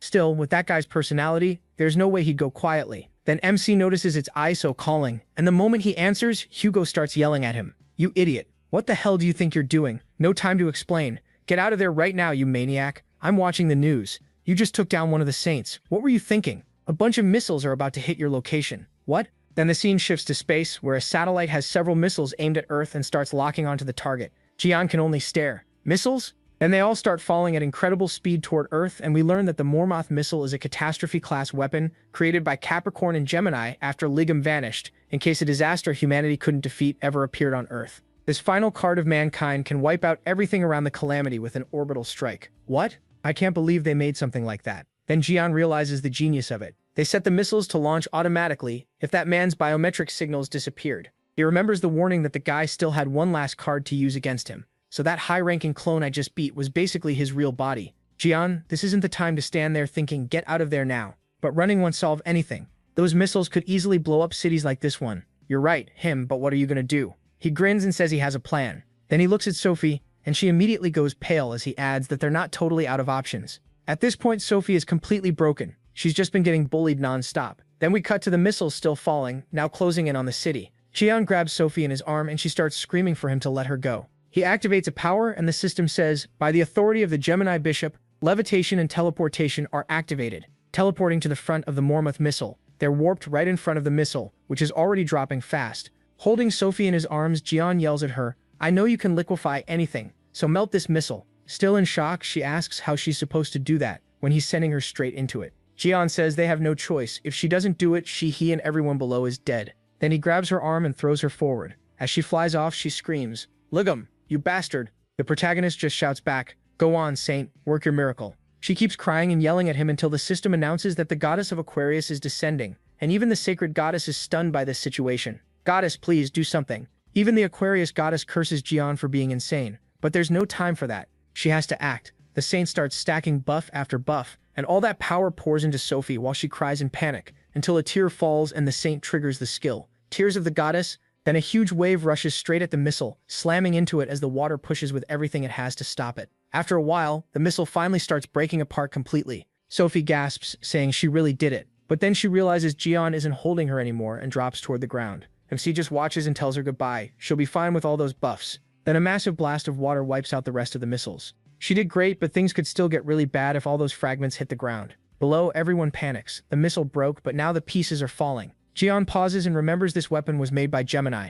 If that's the case, he says, then it's time to send a little greeting to that purple witch. He calls out to Tyson, asking if he can hear him. Tyson answers and asks if he found a way to stop the missile. Jian says there's no time to explain. This is an emergency. He just needs Tyson's absolute coordinate skill. Sagittarius's absolute coordinate can teleport a chosen target exactly where the user wants. It works especially well with weapons that need perfect aim. Tyson is shocked that the protagonist sounds this desperate and wonders how bad things really are. Still, he quickly works his magic circle and says he's sending it over right now. MC thanks his slave number 1. A message pops up on his phone. Sagittarius has granted absolute coordinate. Remaining uses 238. Jian says that should be enough, then starts building up purple energy as the system fires off notice after notice, saying that by the authority of Sagittarius's saint, absolute coordinate has been activated. He starts teleporting all the missile fragments to another location. We're about to find out where. Now Jian says it's time to send that witch a present. People stare in shock, asking what that is. The missile fragments are rising back up, and everyone realizes they've been saved.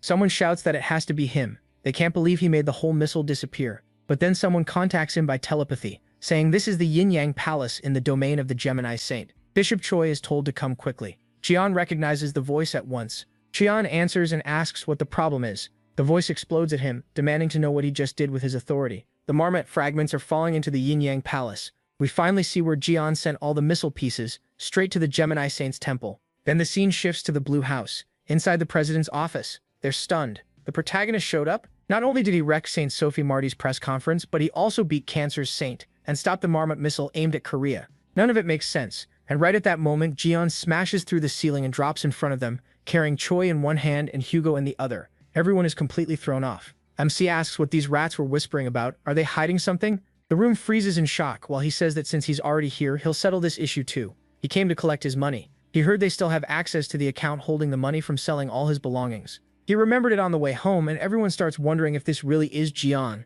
If it is, they're in serious trouble. He tells them to shut up. He already tried to access the account using ISO's authority, but it didn't work, even though he clearly remembers appointing Hugo as his proxy. So something about this is obviously wrong. They awkwardly explain that the Korean government had trouble trusting Hugo, so Jian immediately cuts in, asking what they just said. Their excuse is that Hugo is a foreigner. After the protagonist disappeared, they say they couldn't trust a saint from another country, while Korea had no saint of its own. And because of several incidents, Sagittarius's faction grew weaker. So in the end, they handed responsibility to someone they considered more trustworthy than Hugo, who stands there furious as he listens. Jian then tells Hugo to cheer up. Hugo, nearly in tears, calls him the worst. MC shrugs and says that before he starts breaking things, they should give all his money back. The people there wonder what's going to happen to them, but then someone suddenly yells for everyone to shut up. That voice makes them all stop. A sandal flies right into the room and Jian says she finally showed up. She declares that they've already taken over the account, so he can get lost. Then she steps in with full confidence. It's the Gemini Saint,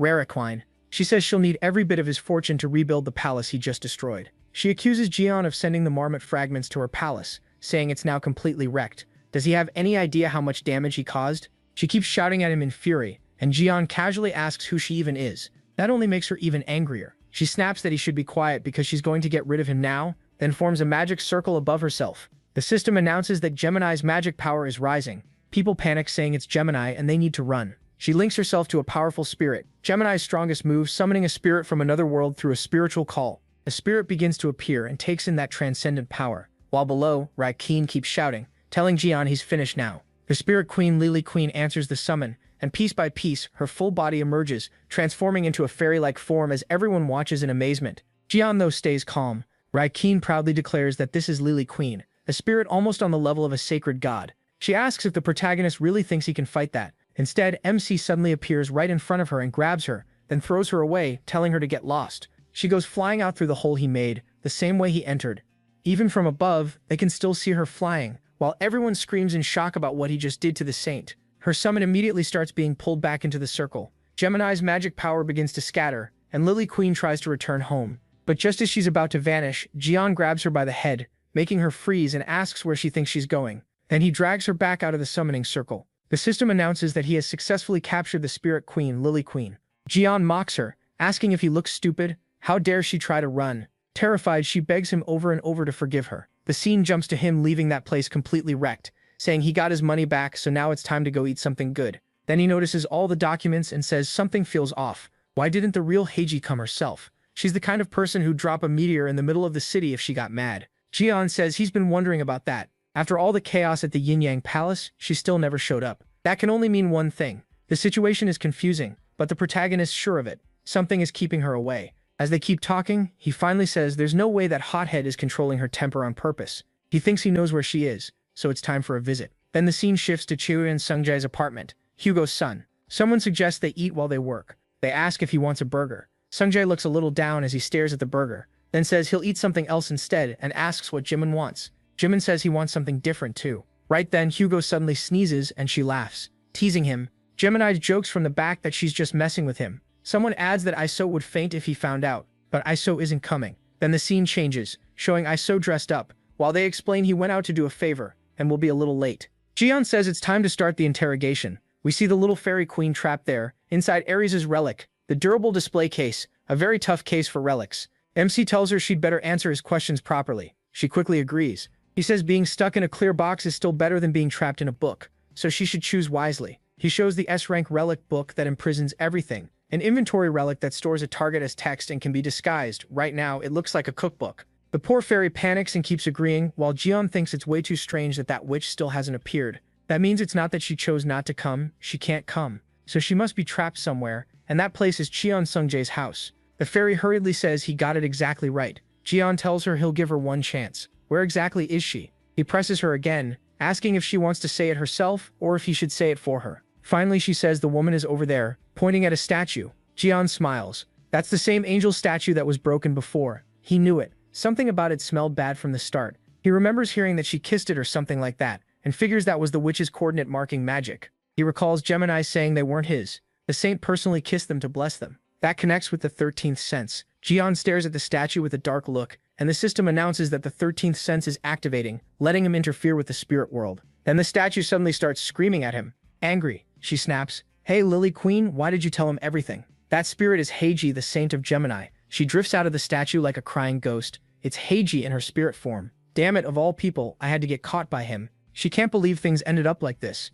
If that day had gone differently, none of this would have started when the Devil's Tower collapsed. Heiji remembers that moment, the Devil's Tower blowing apart, a cup dropping to the floor and her thinking, what was that strange energy just now? Then it hits her. Ligam, he's alive. That same day, Jian arrived at the apartment with Sungjae and Jiwoo. She was already shocked that he made it back alive, but out of every place he could go, he came straight to Sungjae's apartment, the home of his friend's son. Still, that worked in her favor since it was within her range. Wondering what Jian was up to, she decided to check for herself. She used Gemini's teleport skill, only her soul could move, so she possessed a target instead, the angel statue in Sungjae's apartment. That's how she got trapped there. Possessing the statue worked, but then he walked in, took one look and said it was disgusting. The moment he smashed the statue, she was stuck. If the possessed target is destroyed during soul possession, escape becomes impossible, and her possession skill gets sealed, so all she could do was stay trapped there. Then Jiois came in and said it was still just a relic so he could leave it like that to Heiji. Even a lousy binding skill was fine, as long as someone could restore the broken statue.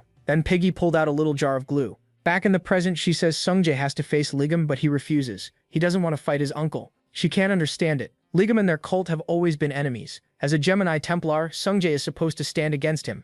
So he makes his choice, he'll leave the cult instead. That answer stuns her. Sungjae says he may be part of Gemini, but Uncle Ligam is his hero. If being in the cult means becoming Ligam's enemy, he wants no part of it. He rips off his badge and throws it down. Heiji stares in shock as the insignia falls. The instant it hits, the whole place starts shaking. Heiji panics. It's divine punishment from a sacred god. Sungjae's fate starts turning toward Ophiuchus, and the sacred goddess of Gemini unleashes her wrath. Her magic crashes down on Qian Sungjae. At once, ketchup starts pouring over his body, and he has no idea what's happening. Everyone starts yelling his name, trying to figure it out. Then he loses consciousness and drops. Heiji begs him to ask for forgiveness right away. As a candidate to inherit her place, the goddess might spare him if he attacks Jian. She warns that the protagonist is cruel and can't be trusted. Sungjae shuts that down fast. He fires back that they abandon people without a second thought whenever it helps them. So hearing them call Jian heartless makes him mad. He remembers the supermarket when MC told them to teleport away and leave everyone else behind to suffer there. Maybe they act like that, but he also remembers Jian beating a monster to save a little kid,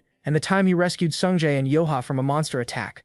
In his eyes, he always saves people in danger. The real hypocrites are them, claiming they're saving the world while only caring about themselves. He even remembers watching Jian on TV as a kid, thinking only one thing: he's my hero. So the protagonist isn't some fool they get to judge or look down on. Then Freya, the sacred goddess of Gemini, appears. At last, the true goddess of Gemini shows herself. She stands over Sungjae's fallen body as the system warns. Because of Qian Sungjae's declaration, her divine punishment rises to the highest level. She gathers power and orders him to disappear along with that cursed hero. Right then, Jian calmly says, "Skill." The goddess turns toward him in shock. MC raises his hand and gathers dark power, abyssal cut. She freezes, and Jian slices through every link between the goddess and Sungjae. At the same time, chaos breaks out in Inyang Palace. People shout for someone to pull the victims from the rubble and start using magic. Others yell that the fire is spreading and call for anyone who knows water spells. But the moment they try, one man realizes he can't gather any magic at all. Someone tells Bishop Ken that something is very wrong. They can't feel any magical power anymore. Ken orders them to contact the nearby Templars and find out what's happening. Everyone is left stunned because no one can use magic. Then the scene shifts to Gemini Templars fighting calamities. They're running in panic because Gemini's power has completely vanished. Back with Jian, the result of his skill is clear. The sacred goddess of Gemini's magic is gone. He tells Sungjae he should be okay now, and admits he almost put him in danger. Then he thanks him for trusting his uncle to the very end. Sungjae just stares for a moment, then smiles through tears, totally moved. But from the background, someone suddenly screams, "Ligu, you bastard! What did you do to me?" When they look over, it's Saint Riti. She's freaking out because she lost the goddess's magic. The story jumps back to when Jian used Abyssal Cut with the Gemini system active. The system explains that he weakened the bond between Riti, the saint of Gemini, and the sacred goddess of Gemini, Freya. Sacred gods use huge amounts of power and take major risks when they act directly in the human world. That's why they usually pass their power to successors. The saints share that power with their Templars. In simple terms, the sacred god is the power plant, the saints are the substations, and the Templars are everything connected to them. So if the link to the source gets cut, every other part stops working too. That means the instant loss of power can only mean one thing: the connection was severed. Jian grins and mocks her. "So how does it feel to be a powerless nobody now, you purple witch?" This is the kind of trick that Cursed Crab loves using. Weakening connections with Abyssal Cut. Abyssal Cut is an SS rank sovereign skill of Cancer. It can cut anything the user wants. And when Jian mixed it with his own skill, something new happened. Riti can only stare at the protagonist in shock as he says he can now cut even the contract between her and that filthy goddess. This forbidden act can sever anything. memories, bonds, loyalty, and more. The more he masters it, the more abilities he gains. Rady can't believe it. There's no way a sacred goddess should allow this. She warns that now he'll face the fury of a real goddess. Jian tells her to go to hell along with her goddess. If anything, this just makes it easier to drag that idiot goddess out in person again. He fixes her with a cold, dark stare, then a purple bolt starts forming beside them and lightning spreads across the sky. People everywhere wonder what's going on as a giant purple tornado of energy starts tearing through the city. The system announces that the sacred goddess of Gemini is enraged after losing her links to the saint and her Templars. She accepts the risk and chooses to interfere directly. Jian and Heiji watch it happen as the whole area shakes and the massive storm of purple energy starts wrecking Sungjae's house while Yuri and the others brace themselves. Jian just comments that this is one flashy entrance. The goddess faces him with terrifying power, but MC only watches calmly. It's Freja, the sacred goddess of Gemini. The system warns that her power is wildly unstable. She gathers lightning in her hands and fires straight at Jian just as the system says. An item is being pulled from his inventory. Her attack keeps coming, rushing right at him and tearing through everything in its path. But the goddess is shocked when Jian comes out completely unharmed. A fragment of Cancer's core absorbs the sacred goddess's power.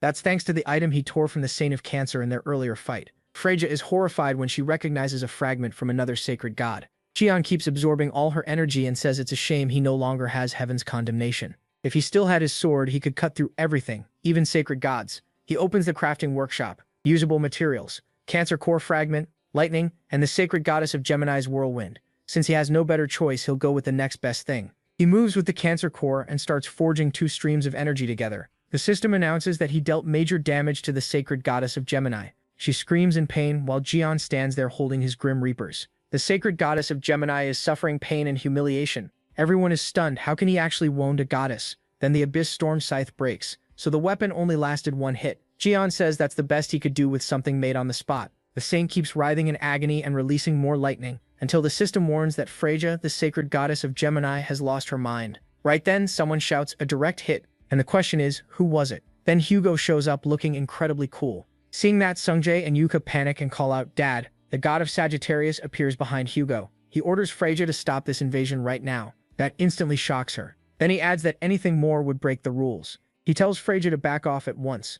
Sacred gods aren't allowed to interfere in this world with their real bodies. Right after that, golden chains begin to appear. The system announces that other sacred gods, angry about this rule being broken, are activating restraints. Freja is clearly shaken when all that power comes at her. More system messages pop up saying, to interfere any further on Earth, she would have to pay faith, experience, and attributes. If she keeps going, she could reach maximum hostility with the other sacred gods. Everyone can only watch it happen. Hugo clicks his tongue and says that's a shame. Then chains of other colors appear too. They start sealing Freja's body. And Hugo points out that the other sacred gods don't want this either. He asks if she really plans to push her luck even further. Suddenly, Freja starts letting out ear-piercing screams. Meanwhile, the Sagittarius saint stays standing. The whole place starts to fall apart, and Sungjae and the others cover their ears. Grinding her teeth, the sacred goddess of Gemini swears she won't forget this day. She angrily points at Hugo and Jian. The protagonist can tell she's seriously mad, then he straight up flips her off, which only makes her even angrier. But her body starts breaking apart into energy,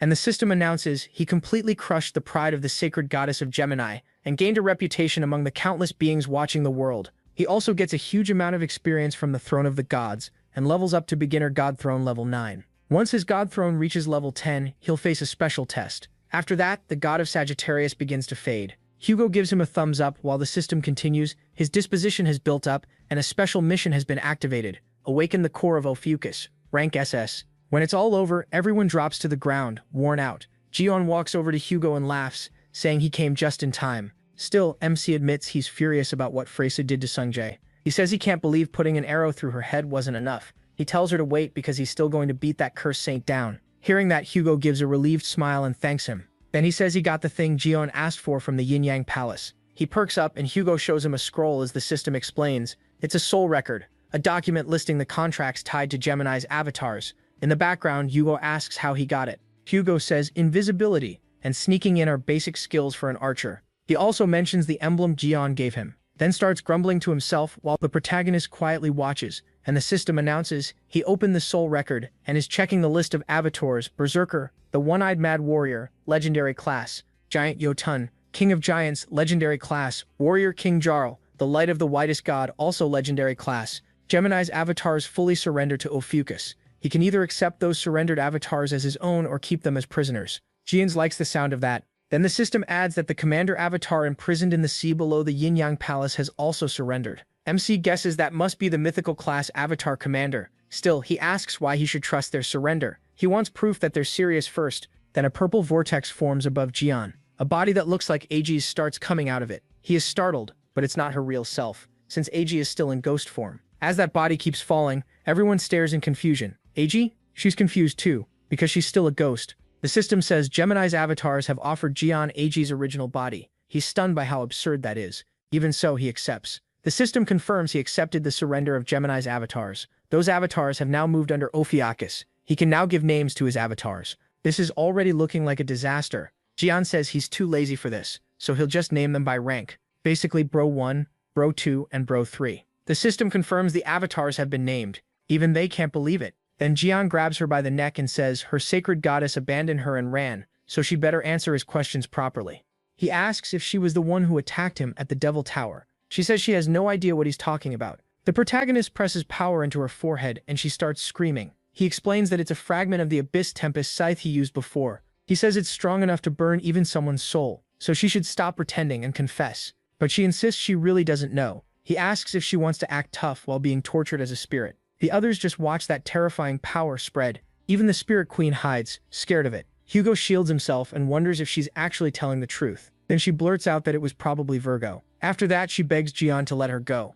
The moment he hears Virgo, MC's expression turns dark. Then that piece of the Abyss Scythe breaks, and he lets her go in anger. He says it would have been painless if she'd told him from the start. Since she gave him useful information, he'll return her body. She's shocked she's still alive, but then asks what that is. A second later, everything goes wrong. The Spirit Queen takes over her body and says, "Thank you." And even if this wasn't how she expected to be freed, she still appreciates his kindness. Jian awkwardly laughs and admits he may have made a mistake. He accidentally gave her body to Rara Queen, who immediately clings to him. Yofa gets jealous on the spot and the others have to hold her back. After that, the scene shifts to Hugo's house. Yang in a teddy bear body says it's pointless to try fixing this now. Someone asks what he means, there's nothing to fix. Yang says he can already see tons of rotten clauses and broken magic contracts at a glance. The system identifies it as a rank CO soul contract made by Virgo, a contract specialist. Jian has taken everything Yang once controlled. Yang says they're already working on sorting it all out, and asks him for more soul records too. He plans to upgrade them all to rank SS. Then Yang just stares blankly at the protagonist, while Jian grins and tells Rare Keen to go ahead, which makes her delighted. But then something else catches MC's eye. When he looks over, he sees AG trapped in her statue, crying, with several statues of him around her. In her spirit state, she desperately begs him to free her and let her out. A new obtainable skill appears, Snake Contract. He can let one thing slide, but not three. The protagonist stares at the message, wondering what kind of skill he just got. Then someone suddenly says, they're finally avatars of Lord Jian. The system notes that MC's new avatars are showering him with praise. They call it a huge honor to serve him. Soon everybody starts praising and flattering him. And then the avatars he gained in the last chapter finally appear. They all look at him in amazement while Hugo says he's never seen anything like this since avatars are usually proud. That immediately annoys them and they snap at poor Hugo asking how he dares interrupt when he's only serving Lord Jian. Hugo is left standing there like a servant, but the protagonist makes it worse, saying they've got it wrong. Hugo isn't a servant, he's a slave. That only makes them even more offended as they ask how a mere slave dares speak before mighty Jian. MC cuts it off and asks why they abandoned Gemini and came to him. They say they couldn't endure the abuse from the sacred goddess of Gemini anymore. He doesn't sound convinced, so they admit the truth. They saw the Lord beat her down. The protagonist remembers the moment when he overpowered the goddess and they all cheered in excitement because he actually pulled it off. He says he's glad they're being honest now. They explain it's not just them, even the commander and the other avatars want to surrender to him. But the commander is trapped in the sea beneath the sacred domain and couldn't come here. They add that humanity has already lost more than half its land to the mysterious civilization of calamities. At first glance, saints and calamities might seem evenly matched, but the truth is much worse. They can't even begin to reclaim the territory they've lost. Jian thinks it over and says if it's in the sea near the Yin-Yang Palace, then it must be somewhere in that ocean beyond it. That would put it close to the mysterious civilization's territory, so he decides he'd better pay a visit and see how things stand now. The avatars bow and say that since they've submitted to Jian, they swear their loyalty and their lives to him. MC accepts and says he's looking forward to this. Yuka comments that this is just like Uncle Him, even high-class avatars are scared of him, and that's both cool and terrifying. Then she casually says she's glad she asked for his hand. The instant she says that, Jian and Hugo both freeze. Hugo turns to him with a very dark look. He asks what that was supposed to mean. The protagonist can only go, "What do you mean?" Then comes a quick reminder. If you're enjoying the video, drop a like and leave a comment to help support it. Subscribe to this YouTube channel and turn on notifications, then let's get back to the story. So remember, the last video ended right when our protagonist was talking with his 3 new subordinates, while in the background Sungjae and Hugo were just watching Jian. Then she suddenly says, "I'm really glad I asked to marry him." The second Hugo hears that, he steps in with a really dark look, and Jian freezes in shock. Then Hugo demands, "Hey MC, what is she talking about? Marry you? What the hell is this?" To make it even worse, Yang chimes in from the back, "Wow, does that make Hugo Jian's father-in-law? What a messed up family." Hugo instantly fires a flaming arrow right at him, blowing apart the teddy bear head. The poor guy runs off crying and he says, "Hey ISO, put the bow down first, then we talk." But Hugo only answers, "I've never even heard my own daughter say she loves me.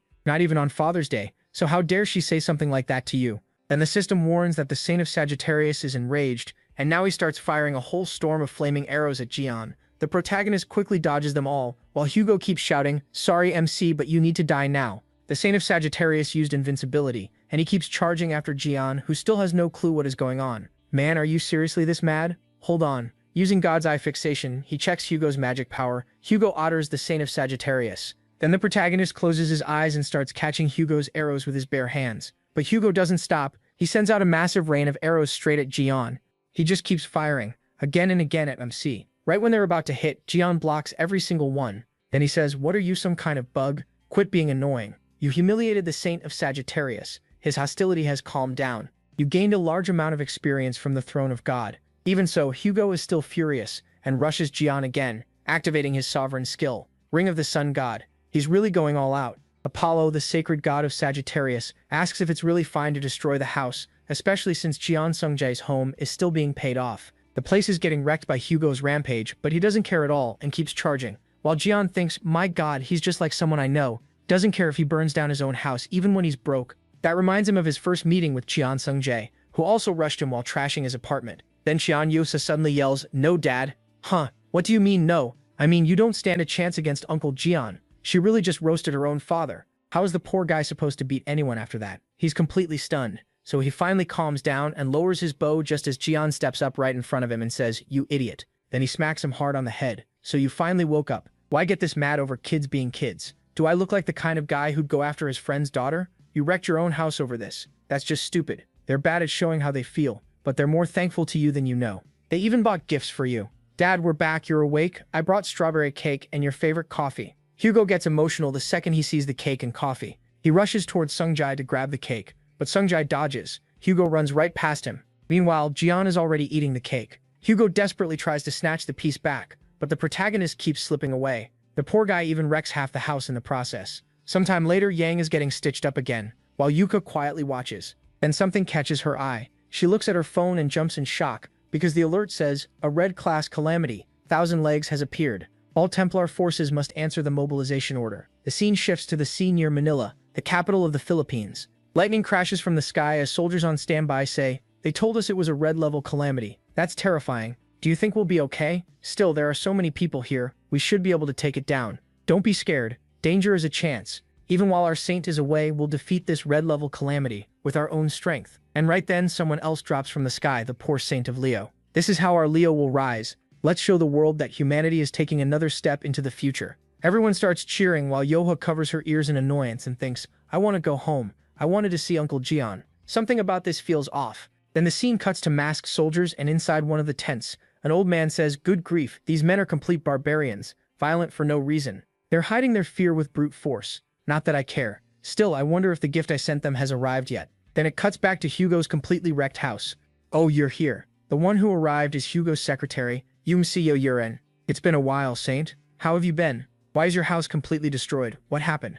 "My God, the ceiling." Hugo sits in the corner looking miserable. "Don't ask. It was necessary. You're watching my arms radio too?" "Yeah, Hugo was sent over there. By the way, what's in that box?" "It was in front of your door, so I brought it inside." "It's not a delivery." Then a voice screams from inside the box, "Where's the little punk?" The scene changes to Jian at the forge. Another material breaks and the system says, "The production tool is too low rank. The materials were damaged." "Come on, not again. How many times has that happened now? To create the item you want, you need higher rank equipment." The item Jian just ruined was a dagger. "Damn, this is the limit of this crafting hammer. What a pain. I lost the hammer that guarantees achievements, and I have no idea where it ended up over the last 20 years. It's hard to make anything above mid-rank with slime.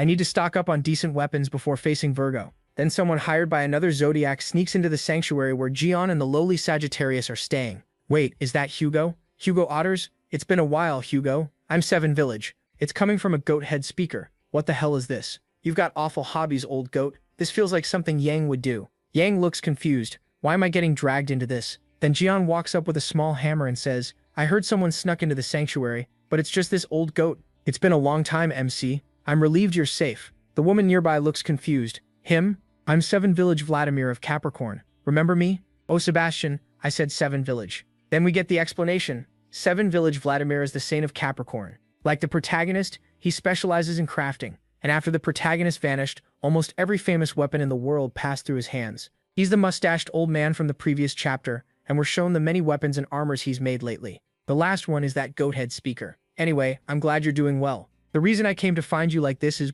But Gion grabs the goat head and says, because you want to apologize for what happened before? He tosses the goat head up, then smashes it to pieces. Gion, can we really just ignore what he said? MC shrugs it off. He's always talking nonsense anyway. What kind of idiot says he came to help with ingredients? I mean, cooperate. We should just go watch the raid coverage. His personality really hasn't changed. What an annoying saint. It's time for you to show up. Oh? Well then, maybe I should take a look at this Thousand Legs raid. Then he's officially introduced as the Saint of Sagittarius. Sergeyevich Vladimir Ivan, Vladimir Ian.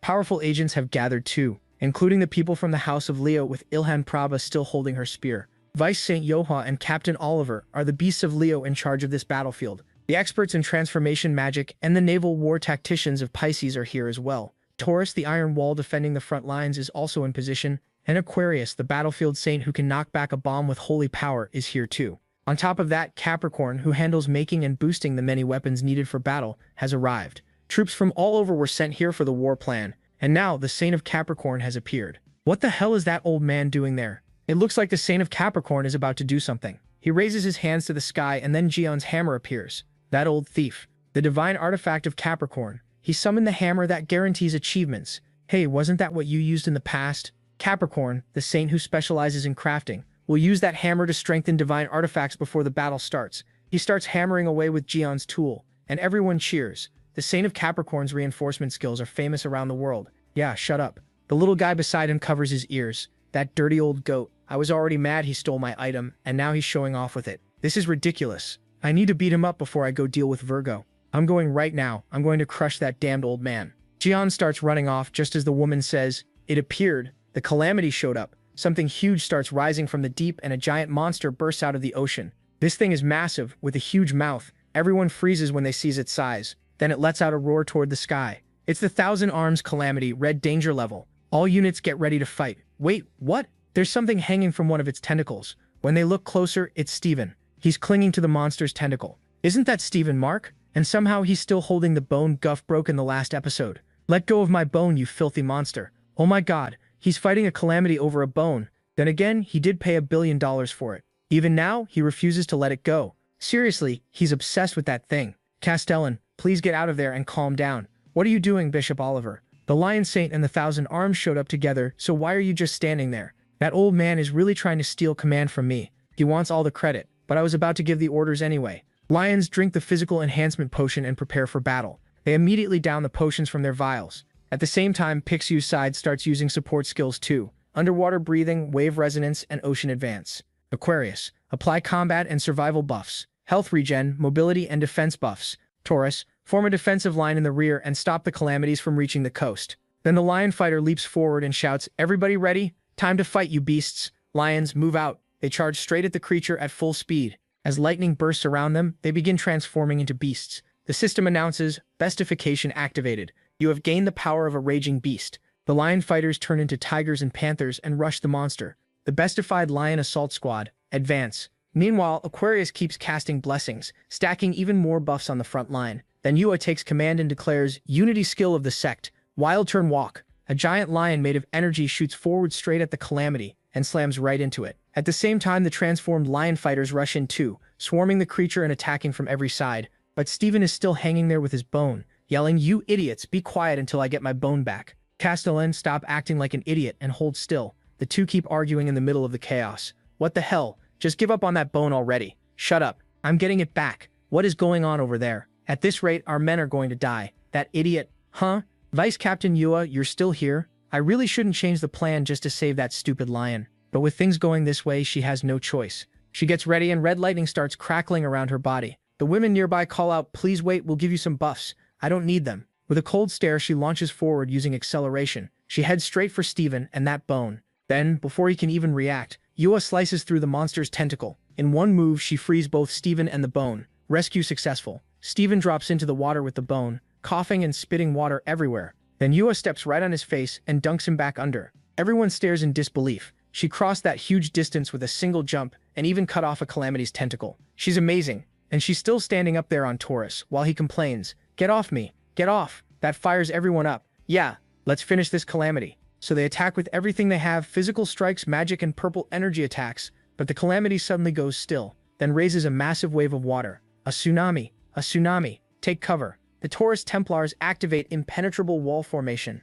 What was that? Did a volcano erupt? Hey look, the monster charges straight at the soldiers and panic spreads through the ranks. The old man mutters that if something like this has appeared, there's no other choice. But right then, someone behind him speaks up. Hey, what's that in your hand? A detonator. I planted explosives all along the coast. He flinches and turns around, shocked by the voice. That's when Jian strikes his hand. At the same moment, the slime lunges in with its giant mouth. And just like that, it swallows the old man whole. Wow, Sebastian, you really are a pain. I get that the people in the water are only buying time because they can't beat that monster. But isn't it a bit much to blow them up along with the Calamity? Stay still. For the first time in 20 years, I'm going to teach you the right way to cut octopus sashimi. Then the scene shifts to someone sprinting over the water. It's Jin Yuri, and she thinks back to the record of this raid. For the 1,000 Arms raid, you force your way through the 1,000 tentacles at high speed and cut down any you can avoid with a single strike. Jin Yuri keeps running, slipping past the tentacles. As she moves, memories come back to her, just like they did for Jian in his last raid. 20 years ago, she kept charging forward, cutting through the monster's tentacles,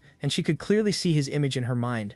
She's seriously fierce. If she fought Hugo, Hugo would lose. Then she pauses for a second and thinks, once I get close to its body, I need to stab its eyes with whatever weapon I have. She grips her spear and lines up a direct hit on the creature's eye. Red lightning starts pouring off the spear as she unleashes a full power strike. Lotus flash, but something catches Yua off guard. When she looks, the monster has stopped her spear with just one tentacle. What? It blocked that so easily. The creature glares at her while holding the spear, then lashes out with another tentacle straight at Yua. Right then, Steven grabs her and pulls her away from the attack. Everyone watches the scene unfold, while soldiers all around them are being torn apart and crying for help. She wonders what Jian would have done. He would have jumped in with his long sword. Wait, someone just rushed past her with a sword. The protagonist? And there he is, charging right at the monster. It roars at him, but Jian draws his sword and unleashes a storm of slashes on the giant octopus, carving it apart. Skill, Great Mountain Eruption. A huge hole tears through the middle of the creature. Oops, did I go a little too hard? The bystanders are left stunned and someone in the back shouts, Jian,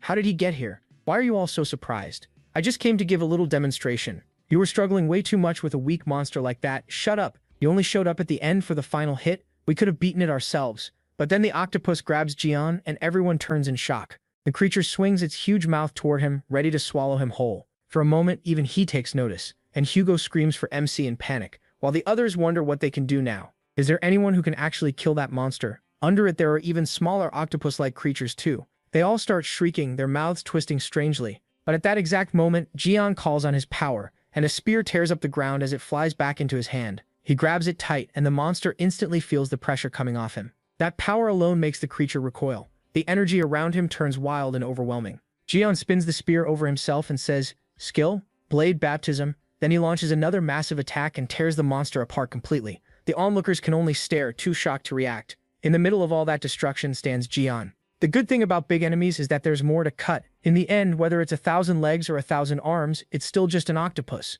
The monster is left with a giant gash through its body, and Jian says he already cut it into pieces. The rest is up to them. My god, an event people will talk about for years just happened. He, the returned hero, defeated the 1,000 Arms. The name's getting messed up now, but whatever. Everyone starts cheering. Incredible. Stories that inspire people, and huge achievements they remember for a long time have the power to make them worship you. A book appears, filling with energy and lines of text, while the system announces, an Ophiuchus Bible has been created. Your deeds will be recorded and passed down. Even the Constellation Masters were caught off guard. A holy book filled with stories that hold power. That's interesting. Then someone in the distance shouts, over here, Yuka. Yuka waves happily at Gian. If Hugo were here, she'd probably ruin the mood. A moment later, someone rushes in front of her and asks if she's okay, and she says yes.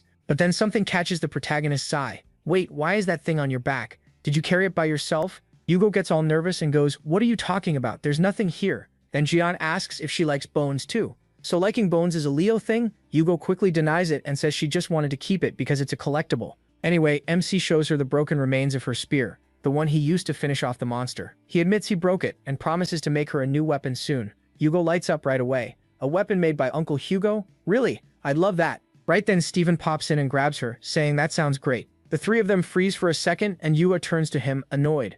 Have you lost your mind? Why are you yelling like that, idiot? Steven insists he has every reason to be happy. As a Leo Cardinal, Jin Yuri is under his command, and now Jian is offering to make her a weapon. So of course Steven wants one too. He instantly looks irritated hearing that, and Steven keeps pushing until the protagonist is about ready to snap. Then before things blow up between them, a huge burst of power erupts behind Jian. It's a giant goat. Steven blurts out, my god, MC, can you make explosions with your voice now? Is there no limit to your powers? He shoots back, idiot. That wasn't me. The blast then spreads a thick yellow mist across the battlefield, and panic breaks out. People start crying for help, and some of them begin to change. Damn it, what's happening? They turn into mutant beasts with glowing green eyes. What happened to you? Someone shouts. But one of the beasts lunges forward and bites a soldier. No one understands why this is happening. The Leo forces are completely out of control. Leo's squad starts attacking Taurus's people, and everyone wants to know what that explosion was. The old goat answers like it's obvious it was the radiant flash marmot bomb he planted, though he complains the blast was weaker than he wanted.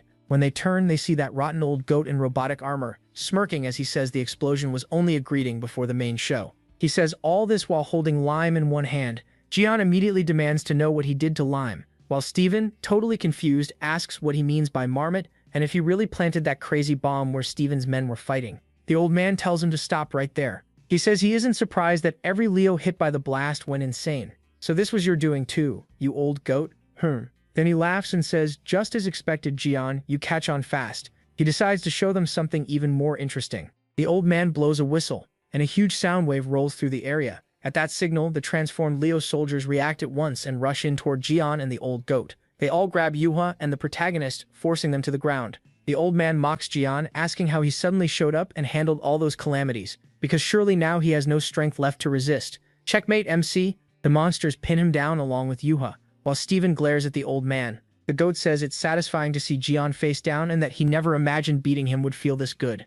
Steven curses him and demands to know what he did to his subordinates. Why aren't they obeying him? The old man explains that Steven, the protagonist, and Yuppie never drank his potion, so they weren't affected. That drink he handed out at the start of the fight was actually a drug made to control soldiers. He says the potion Steven's men drank is reacting to his masterpiece, and in their current state, they'll only obey orders given through his flute. Steven roars at him to turn them back to normal. The goat tells him to calm down. If he wants his men restored, he needs to listen to the offer first. Then he throws Jian's sword to Steven, and Steven stares at it. Isn't this MC's sword? The old man says yes, he made it himself. Then he gives Steven an offer. He claims he can't refuse. Take that sword and kill Jian. Steven asks why he suddenly wants the protagonist dead so badly, and why he should obey him. The goat insists he has no choice. Doesn't Steven want his subordinates back to normal? He already felt the gap between his own power and MC's, and the old man himself felt the gap between Jian's forging skill and his own. The more hardship they face, the more they realize how high and solid those walls are, walls they can't cross. He calls this Steven's chance of a lifetime and says he'll support him. He'll forge the strongest weapon ever made just for Steven. If they join forces, they can bring Jian down together. Then it'll only be a matter of time before Steven becomes the strongest of the 12 cardinals. So he tells Steven to pick up the sword and kill him. Steven pulls the blade from the ground, and Yuppie shouts for him to stop, warning that it's obviously a trap. She reminds him that old man can't be trusted at all. Steven keeps staring at Jian. Yuppie warns that if he lays even a finger on the protagonist, she'll never forgive him. Steven walks up to MC. The strongest weapon, the old man urges him on. Finish him. But Steven turns and says, I don't need dirty tricks like yours to get rid of Jian. Unlike you, I'm not trying to take his place with cheap little schemes. He flips the old goat off and he can only watch, impressed. The old man keeps shouting, but Steven goes on, saying he's already surpassed Jian. All he needs is a weapon as strong as the protagonist's. So he tells the goat not to compare him to trash like that. Then he mocks him even harder. How is someone who couldn't surpass MC supposed to make a weapon for him? At this point, Steven is straight up tearing the old man apart with words. The goat hesitates for a moment, but then Steven charges him head-on, smashing his armor and leaving the old man stunned. The goat yells back, telling him not to get cocky, and activates the armor, firing a barrage of missiles at Steven and triggering a huge explosion. He boasts that even mighty Leo is nothing before his masterpiece. But then Steven literally transforms into a lion, and rushes straight at him. Steven admits that 20 years ago he really did have a huge inferiority complex, just like the old man said, but he already got over that long ago. He's tested himself again and again for one reason only, to surpass Jian. Skill. Thunderclaws. He tears into the old man at blinding speed and the armor quickly starts breaking apart.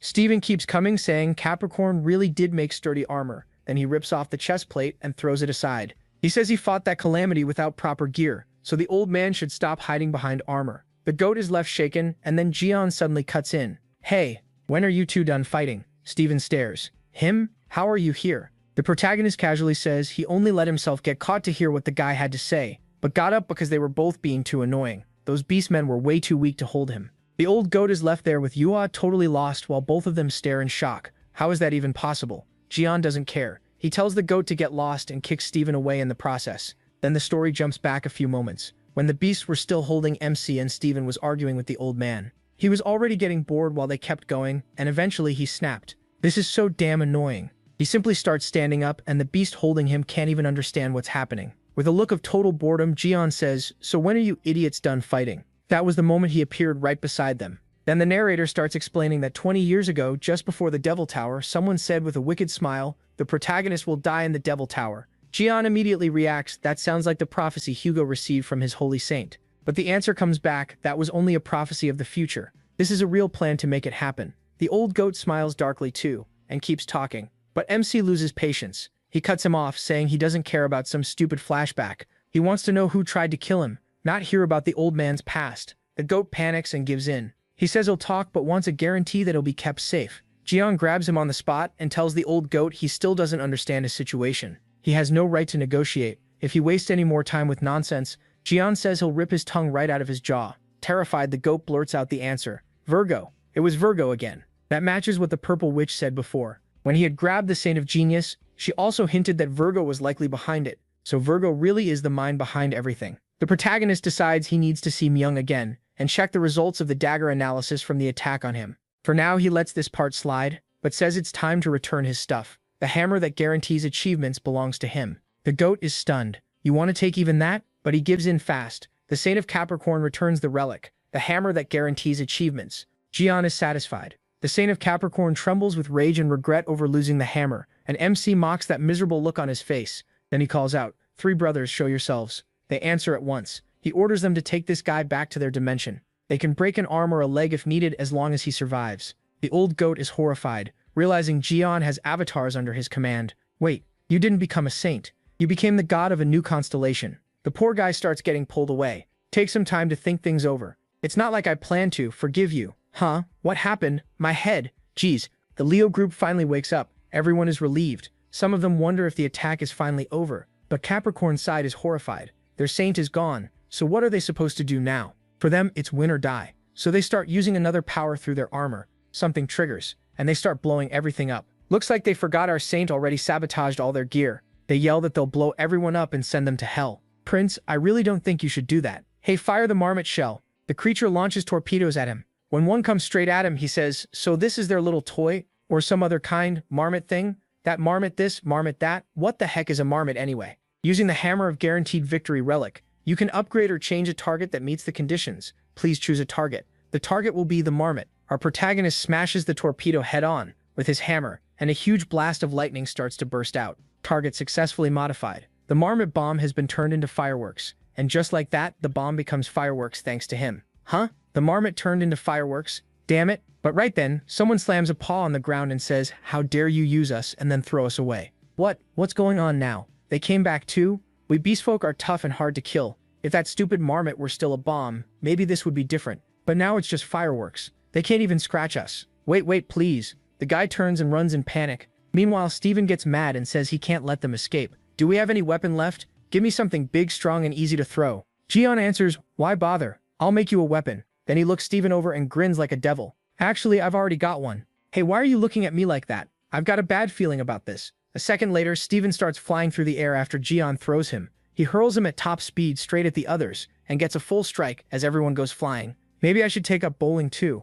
Then he stares at Steven's foot for a moment before dropping the poor guy already knocked out onto the ground. Still, he keeps looking at whatever weird thing is on Steven's foot. At last, he lets go and says, yeah, no, I'm not holding that. Let's not